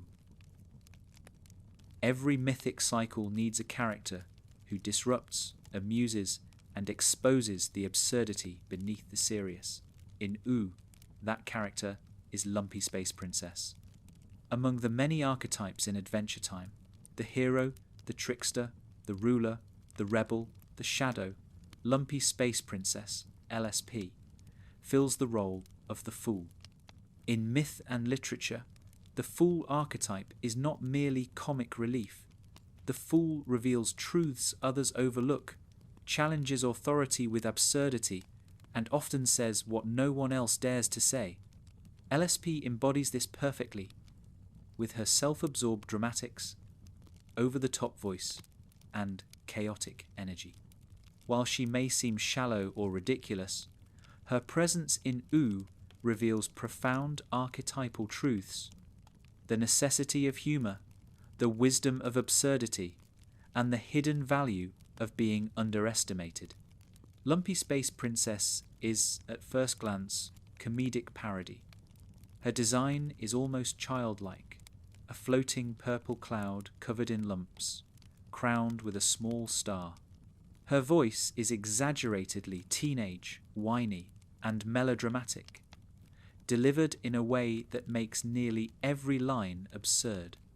She is selfish, vain, and constantly convinced the world revolves around her. In any traditional narrative, she would be background noise, the comic side character whose role is limited to laughs. Yet in Adventure Time, she occupies a far larger role. Her foolishness is not merely a joke, it is an archetype, woven deliberately into the myth of U. The fool archetype often functions as a mirror. By exaggerating flaws, vanity, selfishness, impulsiveness, the fool reveals the same traits in others, though less obviously expressed. LSP's endless narcissism parodies the self-importance of rulers like PB, the self-seriousness of Finn's heroism, or even the dramatic rebellion of Marceline. She reflects their tendencies in an absurd, exaggerated way. By laughing at LSP, we are also laughing at the ways all characters and all people are sometimes self-centered, melodramatic, or oblivious. Her relationship with Finn and Jake highlights this role. When LSP joins them on adventures, her incompetence and constant complaining usually derail their plans. Yet she also forces them to confront truths they might ignore. By mocking Finn's seriousness, or Jake's laziness, she exposes their flaws with unintentional accuracy. The fool often speaks truth in the form of nonsense, and LSP exemplifies this. Her selfish declarations, while laughable, sometimes cut to the core of situations. In her foolishness, she stumbles upon honesty. LSP's exile from Lumpy Space also plays into her archetype.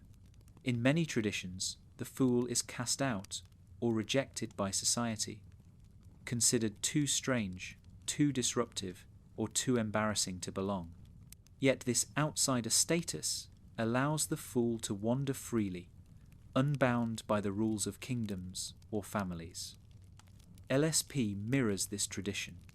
She often lives independently, camping in the woods or mooching off friends, constantly alienated from her homeland.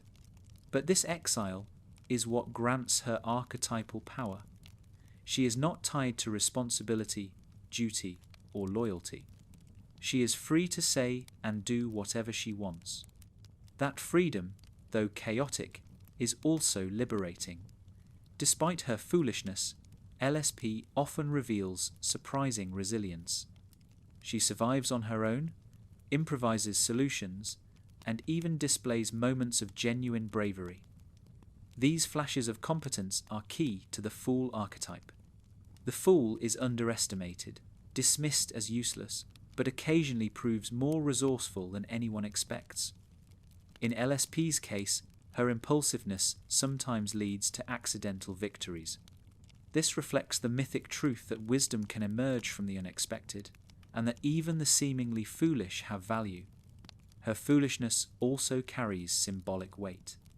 LSP's lumps, constantly mocked or complained about by herself, represent imperfection. Unlike the polished perfection of PB, or the striking presence of Marceline, LSP is proudly lumpy, flawed, and unapologetic. Her archetype embodies the truth that imperfection is part of identity. She flaunts her flaws with pride, even when they make her absurd. This is the fool's lesson: to laugh at imperfection, to embrace it rather than hide it. LSP's self-absorption often borders on cruelty, yet even this has archetypal resonance. The fool in myth is not always kind. They can be disruptive, mocking, and even offensive. But their offensiveness serves a purpose: to strip away pretension. When LSP belittles others, or makes everything about herself, it forces characters to confront how seriously they are taking themselves. Her insensitivity becomes a strange form of honesty. Unlike the Shadow, who manipulates for control, or the Trickster, who bends rules for play, the Fool is brutally, absurdly honest, often without realizing it. Her role in the larger narrative also reflects the Fool's paradoxical importance. Despite her flaws, LSP often remains present in key moments, whether joining quests, contributing chaotic energy, or unexpectedly helping in battles. She is never the hero, but she is rarely absent. This constancy reveals the archetypal truth that the Fool is always part of the story. Even when ignored or ridiculed, the Fool remains, reminding others and the audience not to take the world too seriously. One of the most striking elements of LSP's archetype is her loneliness. For all her dramatics and self-obsession, she often feels rejected and unloved. Her foolish exterior hides genuine longing for connection. This is another universal truth of the Fool. Their humour often masks pain. In Shakespearean plays, fools and jesters crack jokes while revealing deep sorrow beneath their words. LSP mirrors this. Her constant declarations of superiority hide insecurity. Her melodrama, while funny, is also a shield. Beneath the Fool's humour lies a reminder of human vulnerability. Her archetype also ties to transformation. In many myths, the Fool represents the potential for change because they exist outside the rules. They can fail, stumble, and embarrass themselves without consequence, creating room for growth. LSP, though often ridiculous, evolves across the series. She shifts from a shallow caricature into a figure with surprising emotional depth, capable of loyalty, courage, and even wisdom. This growth shows that the Fool archetype, while rooted in absurdity, is not static. It evolves, revealing layers of humanity beneath the comedy. In the archetypal map of Oo, LSP is essential because she breaks the tension. Without her, the story would risk becoming too heavy, filled with rulers, heroes, rebels, and shadows locked in battles of destiny. LSP reminds us that life is also silly, absurd, and dramatic in ways that defy logic. She disrupts seriousness with humour, reminding everyone, including the audience, that even in the midst of cosmic struggles, laughter matters. Ultimately, Lumpy Space Princess is not just comic relief. She is the Fool, the archetype that reveals truth through absurdity, wisdom through nonsense, and humanity through flaws. Her lumps, her dramatics, her selfishness, all of these are part of a larger archetypal pattern. She embodies imperfection without shame, chaos without calculation, humour without restraint. And in doing so, she teaches the lesson that the Fool has carried across myths for centuries, that sometimes laughter reveals more truth than solemnity ever could. In the world of Ooh, appearances are often deceiving. Heroes may be flawed, rulers authoritarian, and fools unexpectedly wise. But no character embodies the tension between appearance and hidden truth quite like Peppermint Butler. Outwardly, he seems harmless. A small peppermint candy in a suit, polite, subservient, and loyal to Princess Bubblegum. Yet beneath this facade lies one of the most mysterious, unsettling, and powerful figures in the series. Peppermint Butler is the archetype of the hidden magician, the figure who conceals immense knowledge and occult power beneath an unassuming exterior. The hidden magician is a recurring figure in myth and folklore. Unlike the open sorcerer or wizard archetype, whose power is obvious and acknowledged, the hidden magician disguises themselves. They appear ordinary, sometimes even comical, but carry secrets that make them dangerous and profound. Peppermint Butler is a perfect example. Most candy people in Bubblegum's kingdom are innocent, naive, and harmless. Peppermint Butler plays into this expectation with his polite demeanour and small stature. But unlike his fellow citizens, he traffics in dark magic, necromancy, and forbidden knowledge. This duality defines his archetype.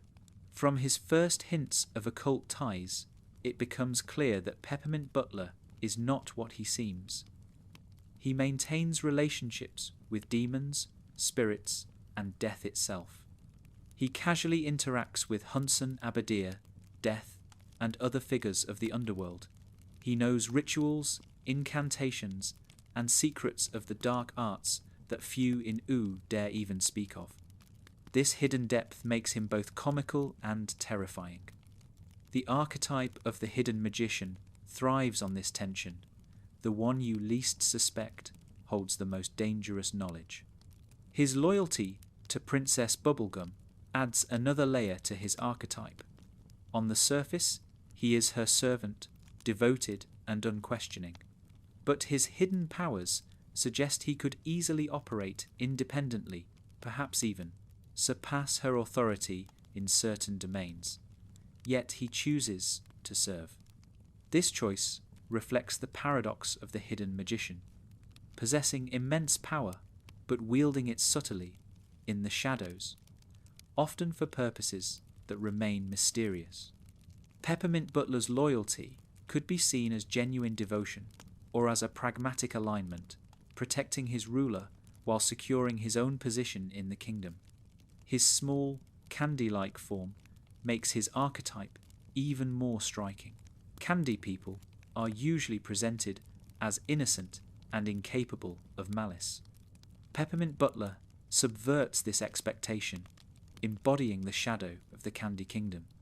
If Bubblegum represents order, science, and governance, Peppermint Butler represents the occult, secrecy, and the hidden forces that underpin that order. He is the magician who ensures balance, not by ruling openly, but by working in the dark. This reflects a universal archetypal truth. Every kingdom has its shadows, every ruler their hidden magician who deals with forces too dangerous to be handled in the open. Peppermint Butler's relationship with death is especially revealing. He not only knows death personally, but also seems comfortable navigating the boundaries between life and the afterlife. This positions him as a psychopomp, a guide of souls, another archetypal figure often tied to magicians and occultists. His role is not just to wield power, but to mediate between worlds. He embodies the archetype of the one who walks between life and death, the seen and unseen. This makes him unsettling, but essential. Ooh, with all its magic and chaos, requires figures like Peppermint Butler to maintain balance in ways that others cannot.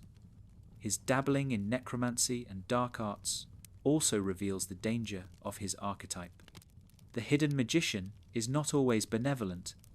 Their secrecy makes them unpredictable, and their knowledge carries the risk of corruption. Peppermint Butler sometimes demonstrates this danger. His rituals and connections are not always safe. They hint at a willingness to use forbidden means for unclear ends. This ambiguity heightens his archetype. He is not a straightforward villain or hero, but someone whose alignment is intentionally murky. His loyalty to Bubblegum anchors him, but his own motives remain shrouded. The archetype of the hidden magician often raises questions about knowledge itself. Is all knowledge good? Can certain truths corrupt those who seek them? Peppermint Butler embodies these questions. Unlike the innocent BMO, who thrives on play and imagination, Peppermint Butler thrives on secrets. His wisdom is not pure, but shadowed. He reveals that knowledge, especially forbidden knowledge, carries weight and consequence. Yet he persists, suggesting that some truths, however dangerous, must be known if balance is to be maintained. Despite his unsettling nature, Peppermint Butler is also deeply comic. His tiny form, polite manner, and high-pitched voice contrast absurdly with his dark dealings. This comedic dissonance strengthens his archetype. The hidden magician often hides in plain sight by appearing ridiculous or harmless. In U, where candy citizens are rarely threatening, Peppermint Butler's appearance is the perfect disguise. His comedy keeps others from recognizing his true depth, ensuring that his role as the magician in the shadows remains secure. His interactions with other archetypes also highlight his role. With Finn, Peppermint Butler often serves as a guide into darker realms, introducing him to forces he might otherwise avoid. With Bubblegum, he is the loyal servant who manages what she cannot or will not. With Hunson Abadeer, he is not a rival, but an equal in knowledge, capable of engaging with the Lord of Evil on his own terms.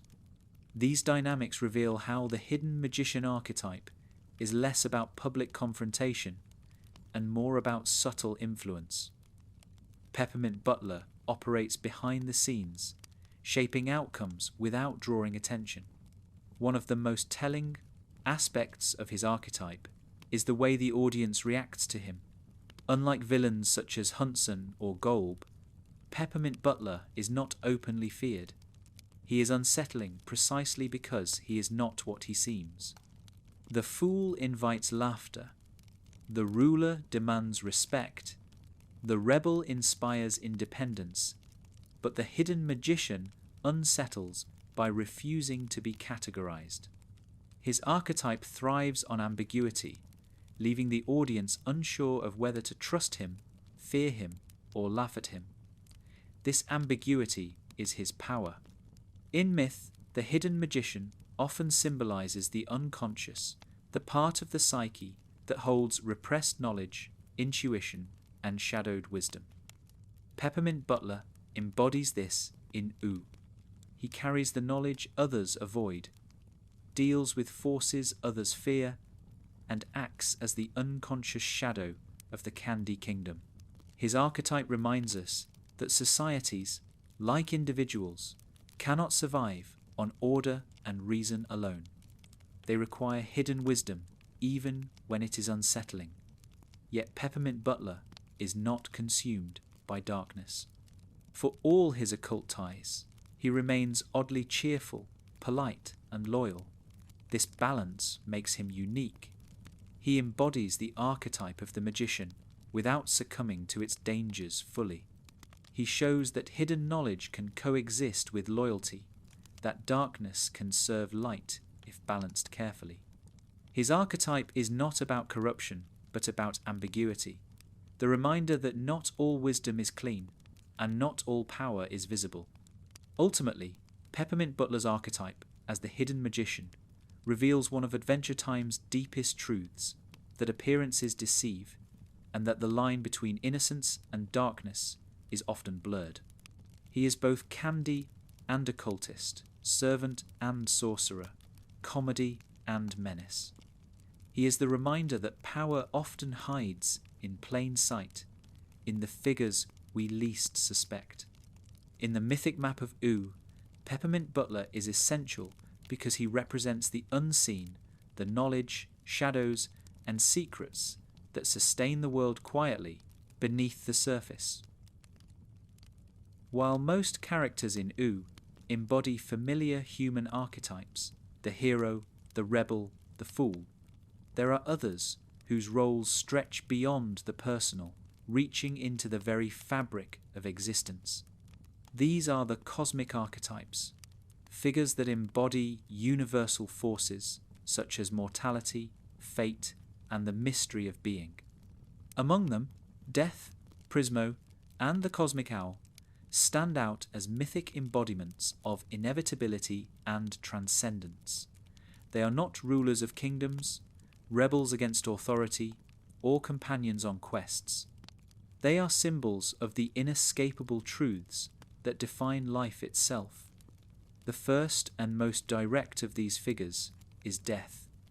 In myth and religion across the world, death is not only an event, but a personification. From Thanatos in Greek mythology to the Grim Reaper in European folklore, death is imagined as a figure who comes to collect souls. In Oo, death embodies this archetype. He is depicted as a skeletal, hooded figure who lives in his own realm, presiding over the passage from life to whatever lies beyond. His design is both familiar and unsettling. He is at once ordinary in his mythic role and uncanny in his casual demeanour. Death's role in Oo is not to punish or torment, but to simply fulfill his function. He is impartial, detached, and absolute. Characters may bargain with him, fear him, or even outwit him temporarily, but ultimately his presence underscores an immutable truth. All beings in Oo must face him eventually. His archetype embodies inevitability. Unlike villains who can be defeated or rulers who can be overthrown, death cannot be conquered. He is the cosmic constant, the archetype that every character, no matter how powerful, must eventually confront. Yet, like many figures in Adventure Time, death is not treated with solemn reverence alone. His casual personality, his occasional humour, and his willingness to strike deals add complexity to his archetype. This reflects the show's philosophy. Even the most cosmic forces are not entirely beyond understanding. Death is frightening, but he is also strangely approachable. His archetype reminds us that mortality, though terrifying, is also ordinary. Death is not always a catastrophe. Sometimes it is a fact of life, woven into the everyday. Beyond death, other cosmic figures embody archetypes tied to existence itself. Prismo, the Wishmaster, represents possibility. Dwelling in his time room, Prismo grants wishes that reshape reality, yet each comes with consequences. His archetype is not merely the genie or trickster, but the cosmic force of potential. He embodies the human longing to change reality, to bend existence to desire.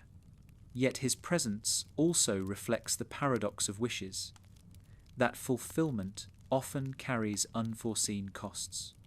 Prismo's archetype is the embodiment of the tension between desire and consequence, reminding us that possibility is both gift and danger.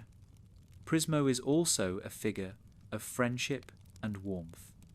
Unlike Death, who is detached, Prismo is personable, funny, and even lonely. His archetype suggests that possibility itself longs for connection. He enjoys company, seeks interaction, and delights in Finn and Jake's visits.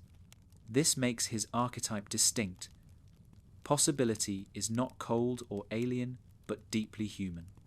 In his presence, we see that cosmic forces are not separate from life, but intertwined with it. The cosmic owl, on the other hand, embodies fate. Appearing in dreams, he symbolizes the inevitability of certain events. When the cosmic owl appears, it signifies that something of significance is destined to happen. His archetype is the dream oracle, the figure who connects the unconscious with the cosmic. Unlike Prismo, who represents possibility, the cosmic owl represents inevitability. He is the archetype of prophecy, reminding us that some events cannot be avoided, no matter how much we wish otherwise. Yet even the cosmic owl is depicted with a kind of absurd humour. He is not always majestic or solemn, but sometimes bumbling, awkward, or distracted. This treatment reflects Adventure Time's unique approach to cosmic archetypes. Even fate, inevitability, and mortality can be silly. The archetypes retain their weight, but they are filtered through the show's philosophy that life is both profound and ridiculous. The cosmic owl may herald destiny, but he also reveals that destiny itself can be messy, imperfect, and oddly comedic.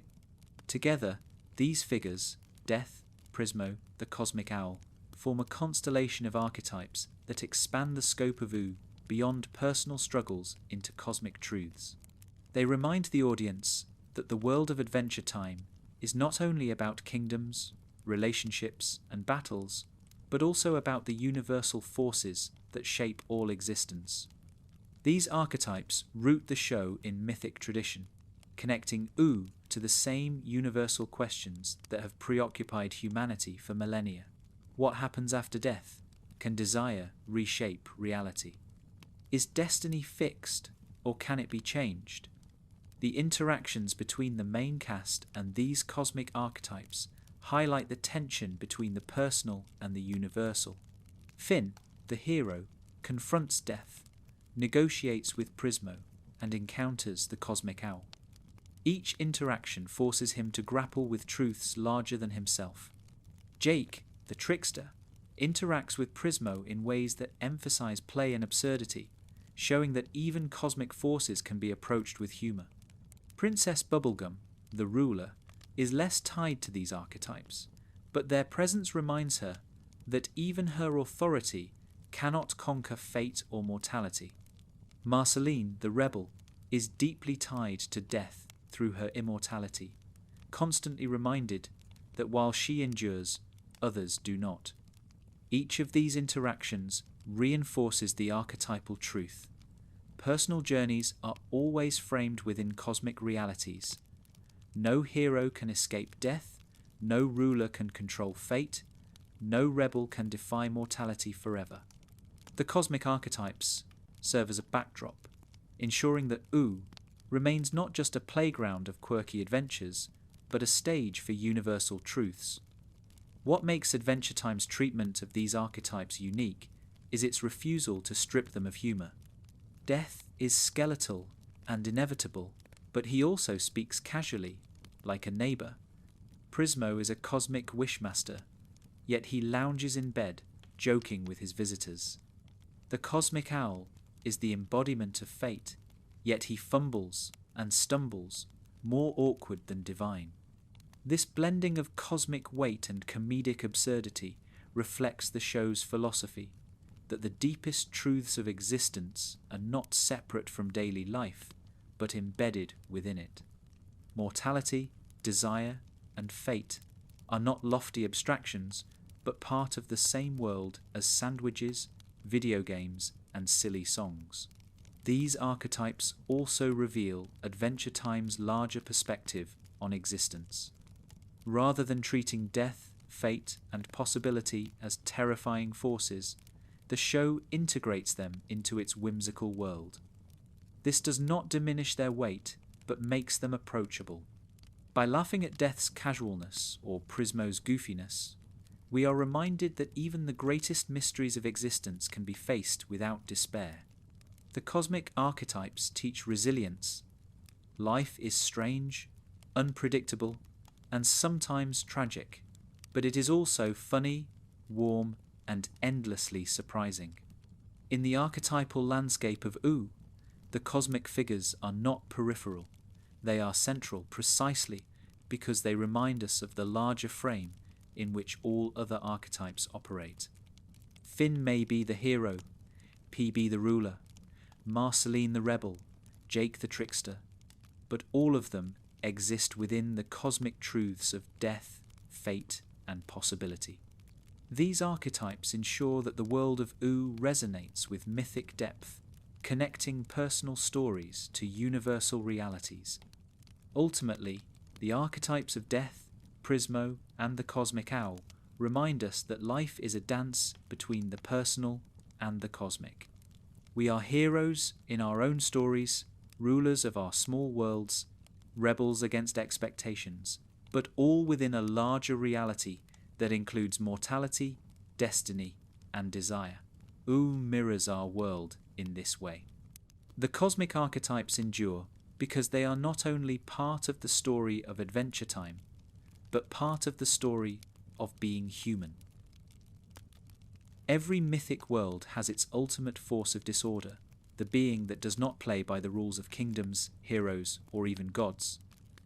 In OO, that figure is GOLB.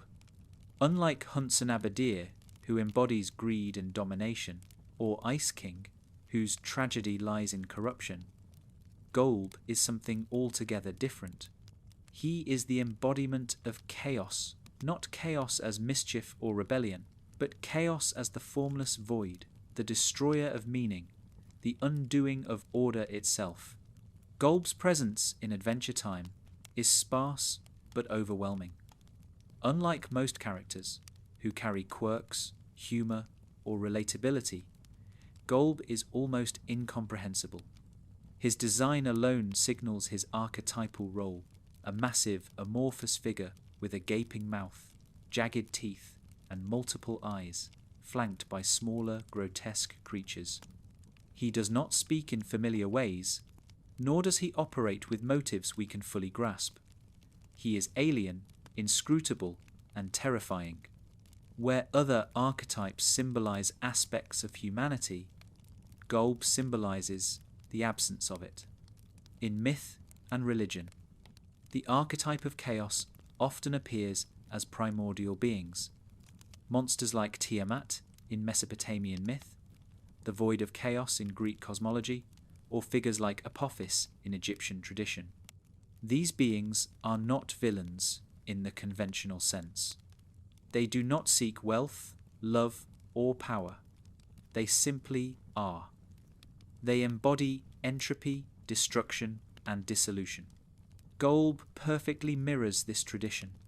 He does not conquer kingdoms or tempt heroes. He erases, he unravels.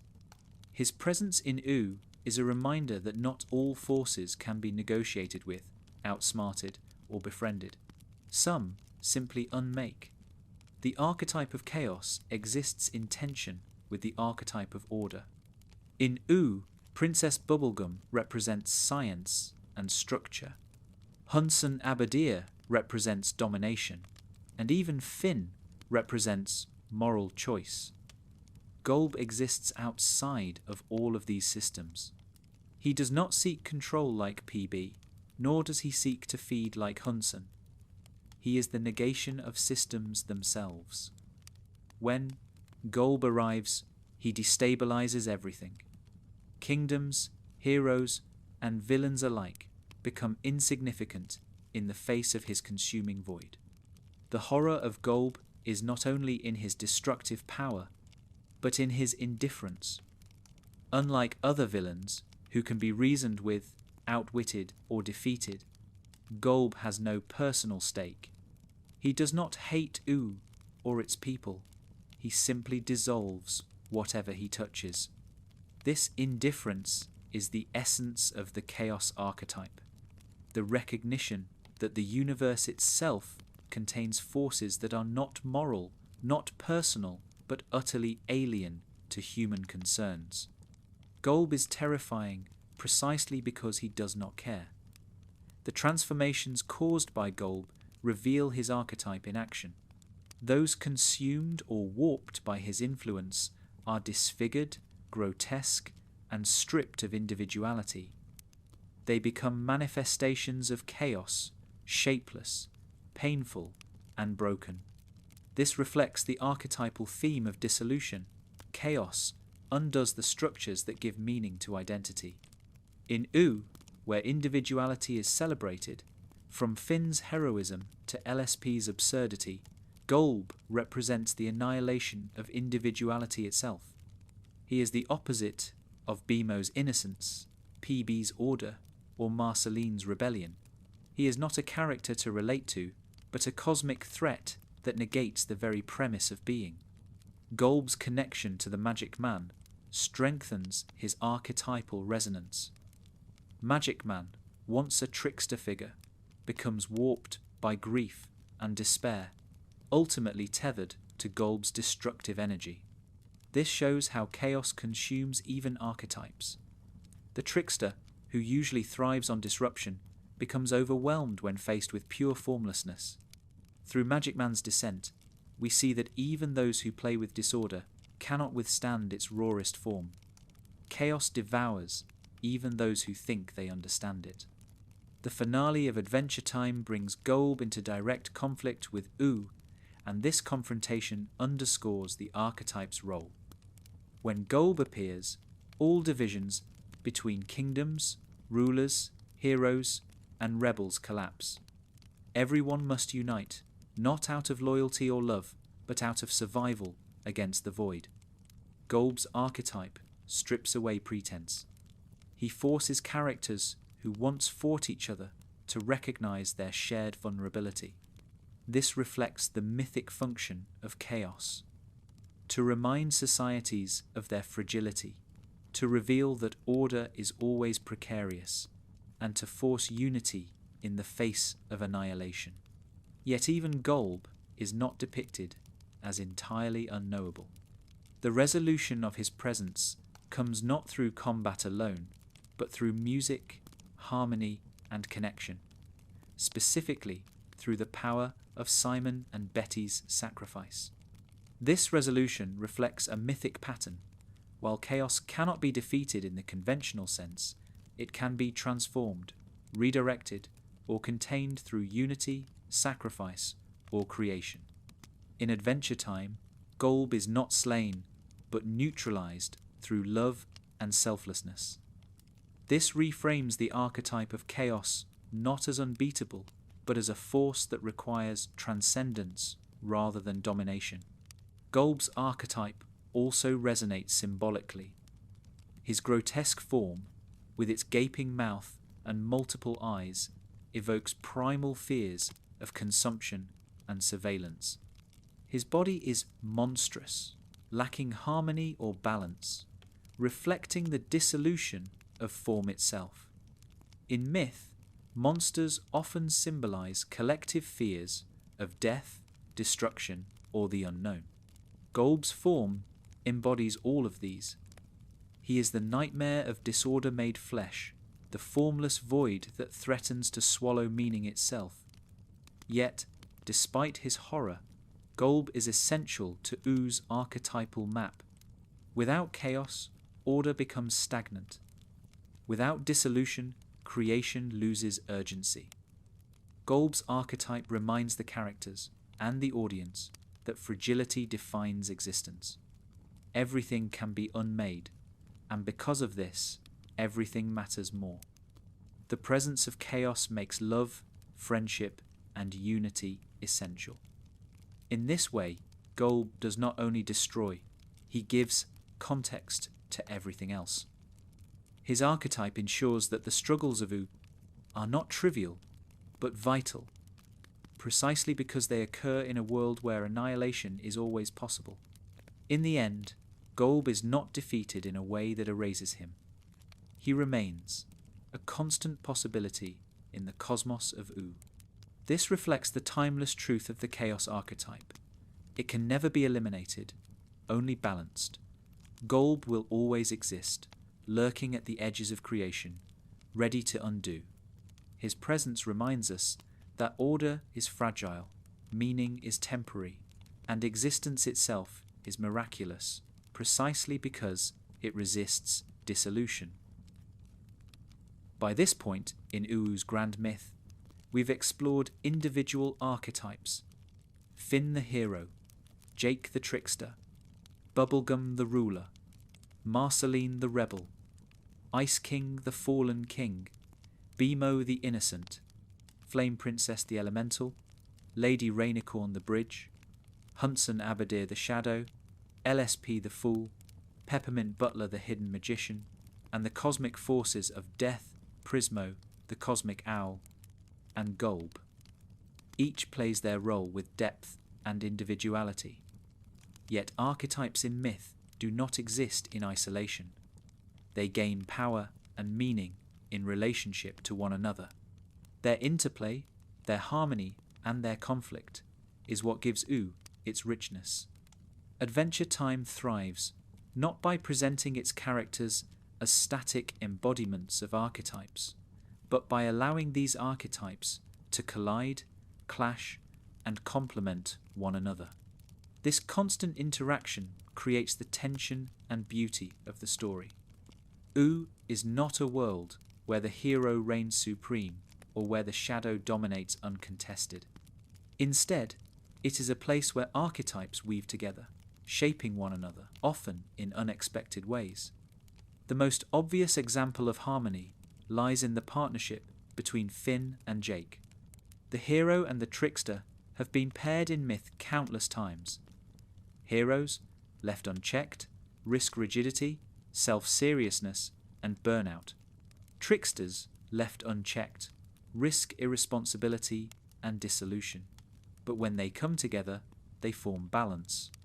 Finn charges into battle with earnest bravery, while Jake undercuts that seriousness with humour and improvisation. Their conflicts are constant, Finn frustrated with Jake's laziness, Jake annoyed by Finn's intensity, but their harmony is undeniable. They reveal the universal truth: order and chaos, seriousness and humour are not enemies but partners. Another striking interplay exists between Princess Bubblegum and Marceline. As the ruler and the rebel, they embody archetypes that are destined to clash. Bubblegum seeks order, structure, and control, while Marceline resists conformity and embraces freedom. Their relationship reflects this archetypal tension. Affection constantly collides with disagreement, yet their bond also reveals the necessity of this conflict. Bubblegum tempers Marceline's independence with responsibility, while Marceline reminds Bubblegum not to lose herself in control. Their eventual reconciliation and love reveal a deeper harmony. Rulers need rebels to keep them honest, and rebels need rulers to keep them grounded. Their archetypes do not cancel each other out, they complete one another. Ice King, as the fallen king, interacts with nearly every archetype in ways that highlight his tragedy.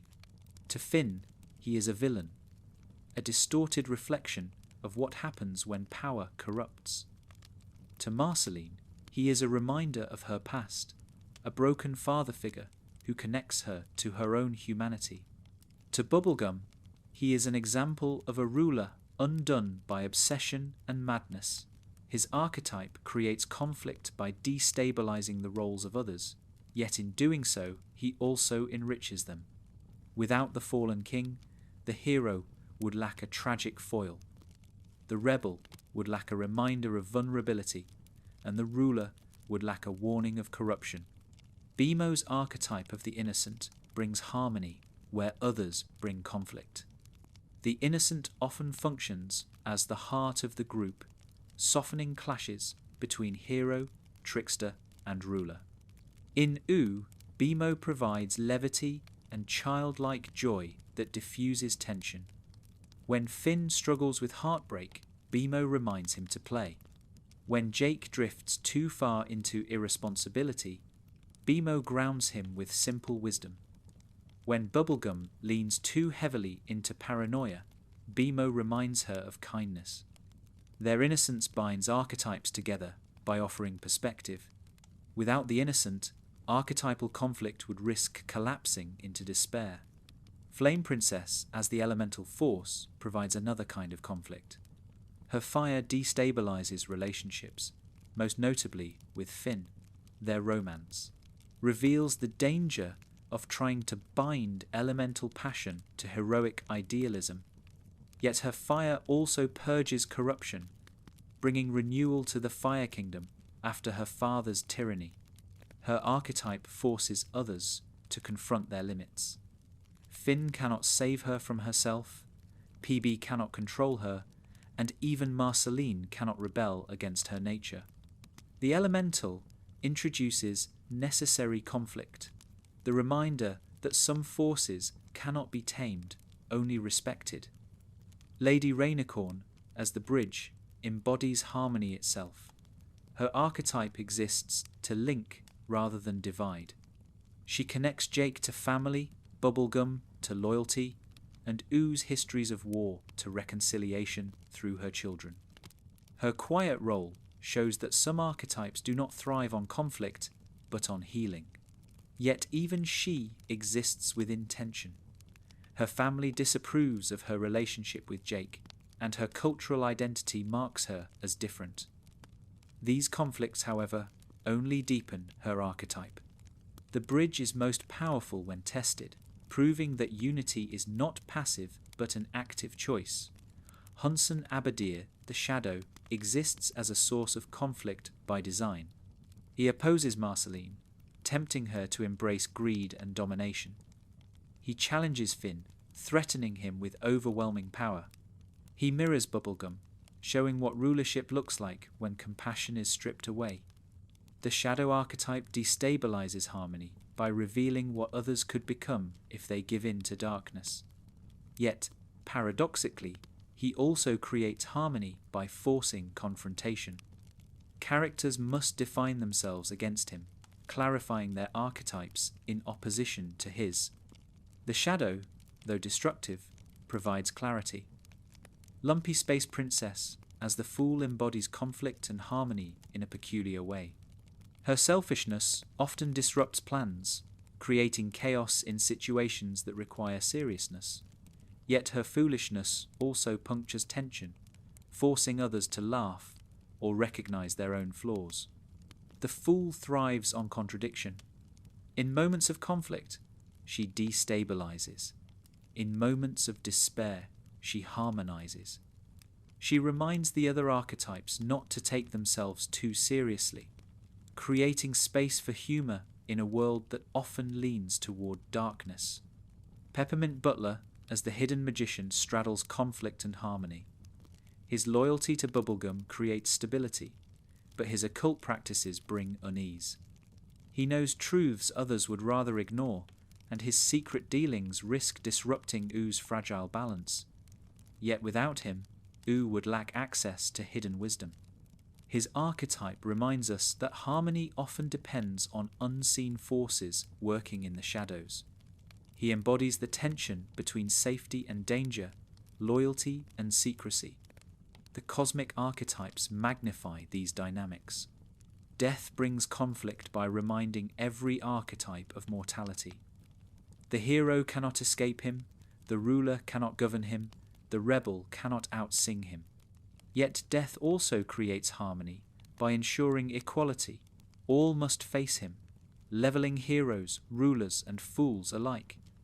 Prismo brings harmony through possibility, offering wishes that reveal hidden desires. Yet he creates conflict when those wishes backfire, showing that desire is never simple. The cosmic owl creates harmony by binding events through fate, but generates conflict by stripping characters of control. These cosmic forces weave archetypes together into a shared framework of existence, ensuring that their stories are never purely personal, but always cosmic. Finally, GOLB as chaos destabilizes all harmony, but in doing so, he also forces ultimate unity. His arrival erases divisions between hero, ruler, rebel, trickster, and even shadow. Against the void, everyone stands together. This reflects the ultimate mythic truth. Chaos unites by threatening to undo everything. In his presence, conflict collapses into survival, creating an archetypal harmony born of necessity. The interplay of archetypes in OO reveals a larger truth. Stories are not about archetypes in isolation, but about their interactions. The hero needs the trickster, the ruler needs the rebel, the fool needs the shadow. Harmony and conflict are not opposites, but parts of the same process. Archetypes collide, clash, and complement, creating a narrative that is both chaotic and balanced. OO is not stable, nor is it pure disorder. It is a living myth where archetypes dance with one another, shaping a world that feels at once whimsical and profound.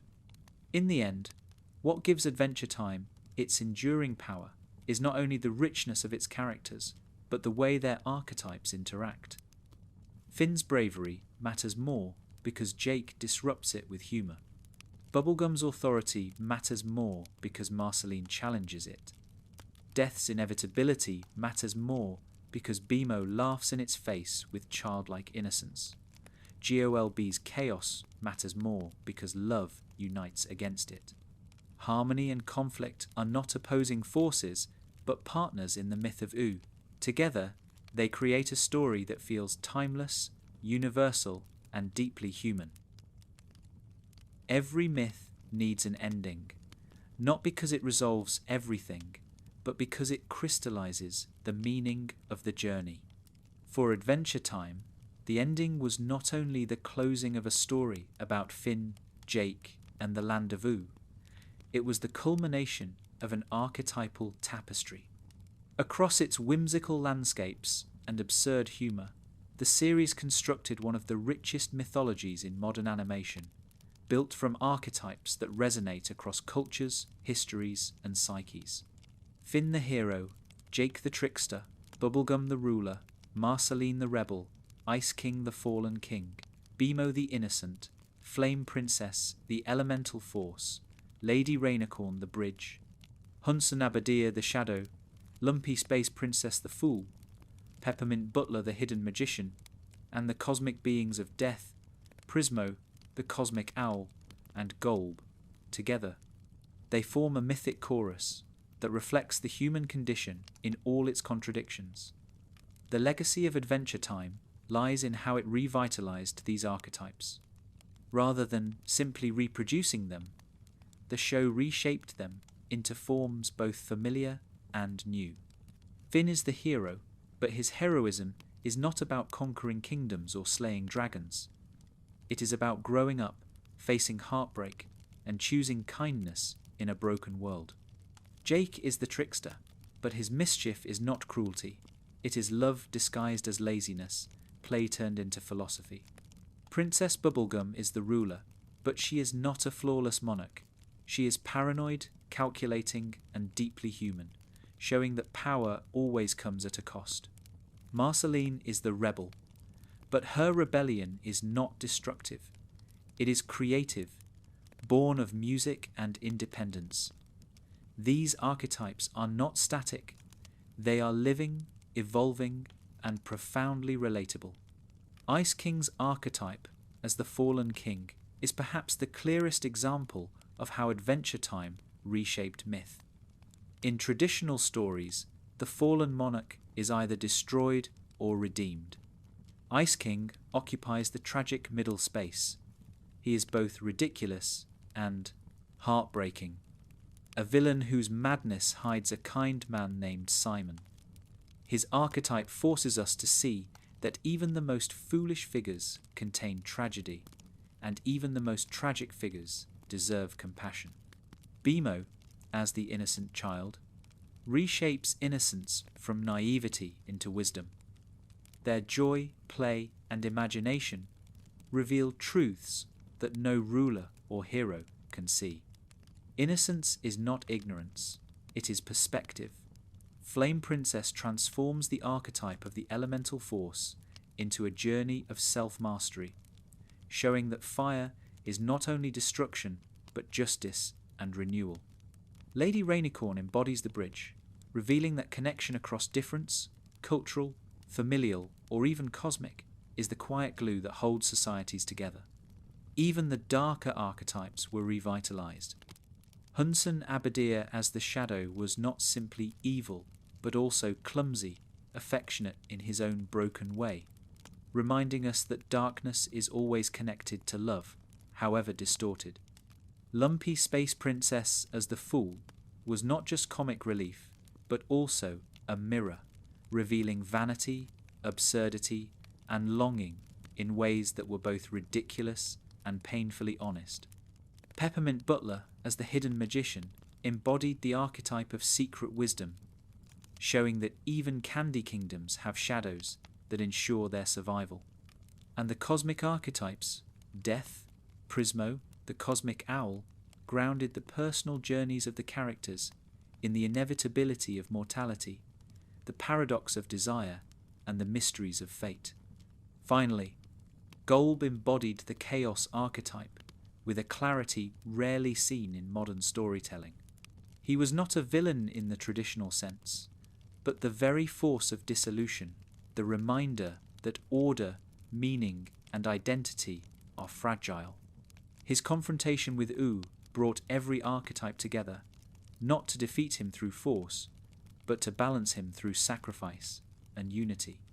His presence solidified the mythic scale of the story, showing that behind every playful episode, Adventure Time had always been about confronting the ultimate void and finding meaning despite it. What makes the legacy of these archetypes so powerful is how they interacted. Archetypes gain meaning through conflict and harmony. Finn's heroism mattered because Jake disrupted it with trickster humour. Bubblegum's rulership mattered because Marceline resisted it with rebellion. Ice King's tragedy mattered because Marceline remembered Simon beneath the crown. BMO's innocence mattered because it softened PB's authority and Finn's despair. Flame Princess's volatility mattered because it tested Finn's idealism. Lady Rainicorn's loyalty mattered because it bridged Jake's chaos with stability. Hunson's shadow mattered because Marceline resisted it. LSP's foolishness mattered because it punctured seriousness with laughter. Peppermint Butler's secrets mattered because they hinted at the fragility of order. Death, Prismo, and the Cosmic Owl mattered because they reminded everyone that existence is bigger than personal quests. And GOLB mattered because he forced U to stand together. The archetypal legacy of Adventure Time lies not only in who these characters were, but in how they reflected universal truths.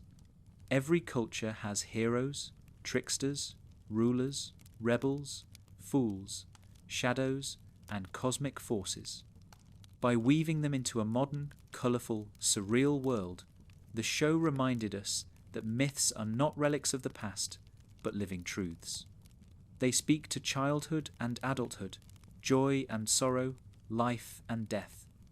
They reveal that archetypes endure not because they are rigid, but because they evolve with each new story.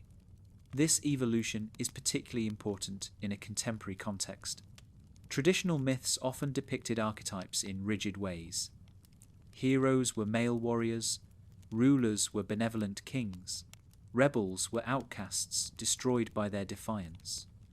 Adventure Time reshaped these patterns for a new era.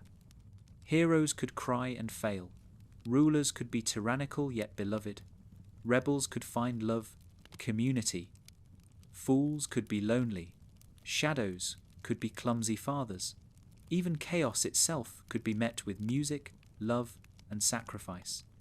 The archetypes were not broken, they were renewed, made more human, more layered, and more accessible. The series ending reinforces this renewal. In the epilogue, U continues. Characters live, love, and endure. The archetypes remain, not as static statues, but as living legacies. Finn continues to grow. Jake passes into legend. Marceline and Bubblegum embrace one another. Simon returns to his humanity. BMO sings songs that echo innocence. Flame Princess rules with justice. Lady Rainicorn thrives with her family, Peppermint Butler still whispers in the shadows, and GOLB remains as an ever-present possibility. The archetypes do not end with the story. They live on, just as they have always lived on, across myths and cultures. In this way, Adventure Time accomplished something rare. It created a modern myth. Archetypes that once appeared in ancient epics or fairy tales were reborn in the form of candy people, vampires, talking dogs, and magical consoles. Yet despite their whimsical forms, they carried the same weight they always have. They spoke to bravery, rebellion, tragedy, innocence, passion, unity, shadow, foolishness, secrecy, mortality, destiny, desire, and chaos. They reminded us that the stories of Ooo are not just cartoons, but reflections of the oldest stories humanity has ever told. The legacy of these archetypes is not only for the characters, but for the audience. Finn's growth teaches us that heroism is not about victory, but about compassion. Jake teaches us that play and humour are forms of wisdom. Bubblegum teaches us that authority without empathy collapses. Marceline teaches us that rebellion can create rather than destroy. Ice King teaches us that even those who fall deserve love. BMO teaches us that innocence is not lost with age. Flame Princess teaches us that passion must be respected, not controlled. Lady Rainicorn teaches us that unity across difference is possible. Hunson teaches us that shadows must be faced, not denied. LSP teaches us to laugh at ourselves. Peppermint Butler teaches us that wisdom sometimes hides in the absurd. Death teaches us that mortality is inevitable but not unbearable. Prismo teaches us that desires shape us as much as our choices. The Cosmic Owl teaches us that fate may be inescapable but not incomprehensible. And GOLB teaches us that even when chaos threatens to unmake everything, unity and love endure. Ultimately, the archetypal legacy of Adventure Time is this. It reminded us that myths live on, not in ancient temples or dusty books, but in the stories we tell today. Archetypes do not belong to the past, they belong to us, here and now. And through the land of Ooo, they found new life, colourful, absurd, funny, heartbreaking, and deeply human. That is why the story endures. That is why it will be remembered, and that is why, even when chaos threatens to dissolve everything, the myths will always return, reshaped, renewed, and retold.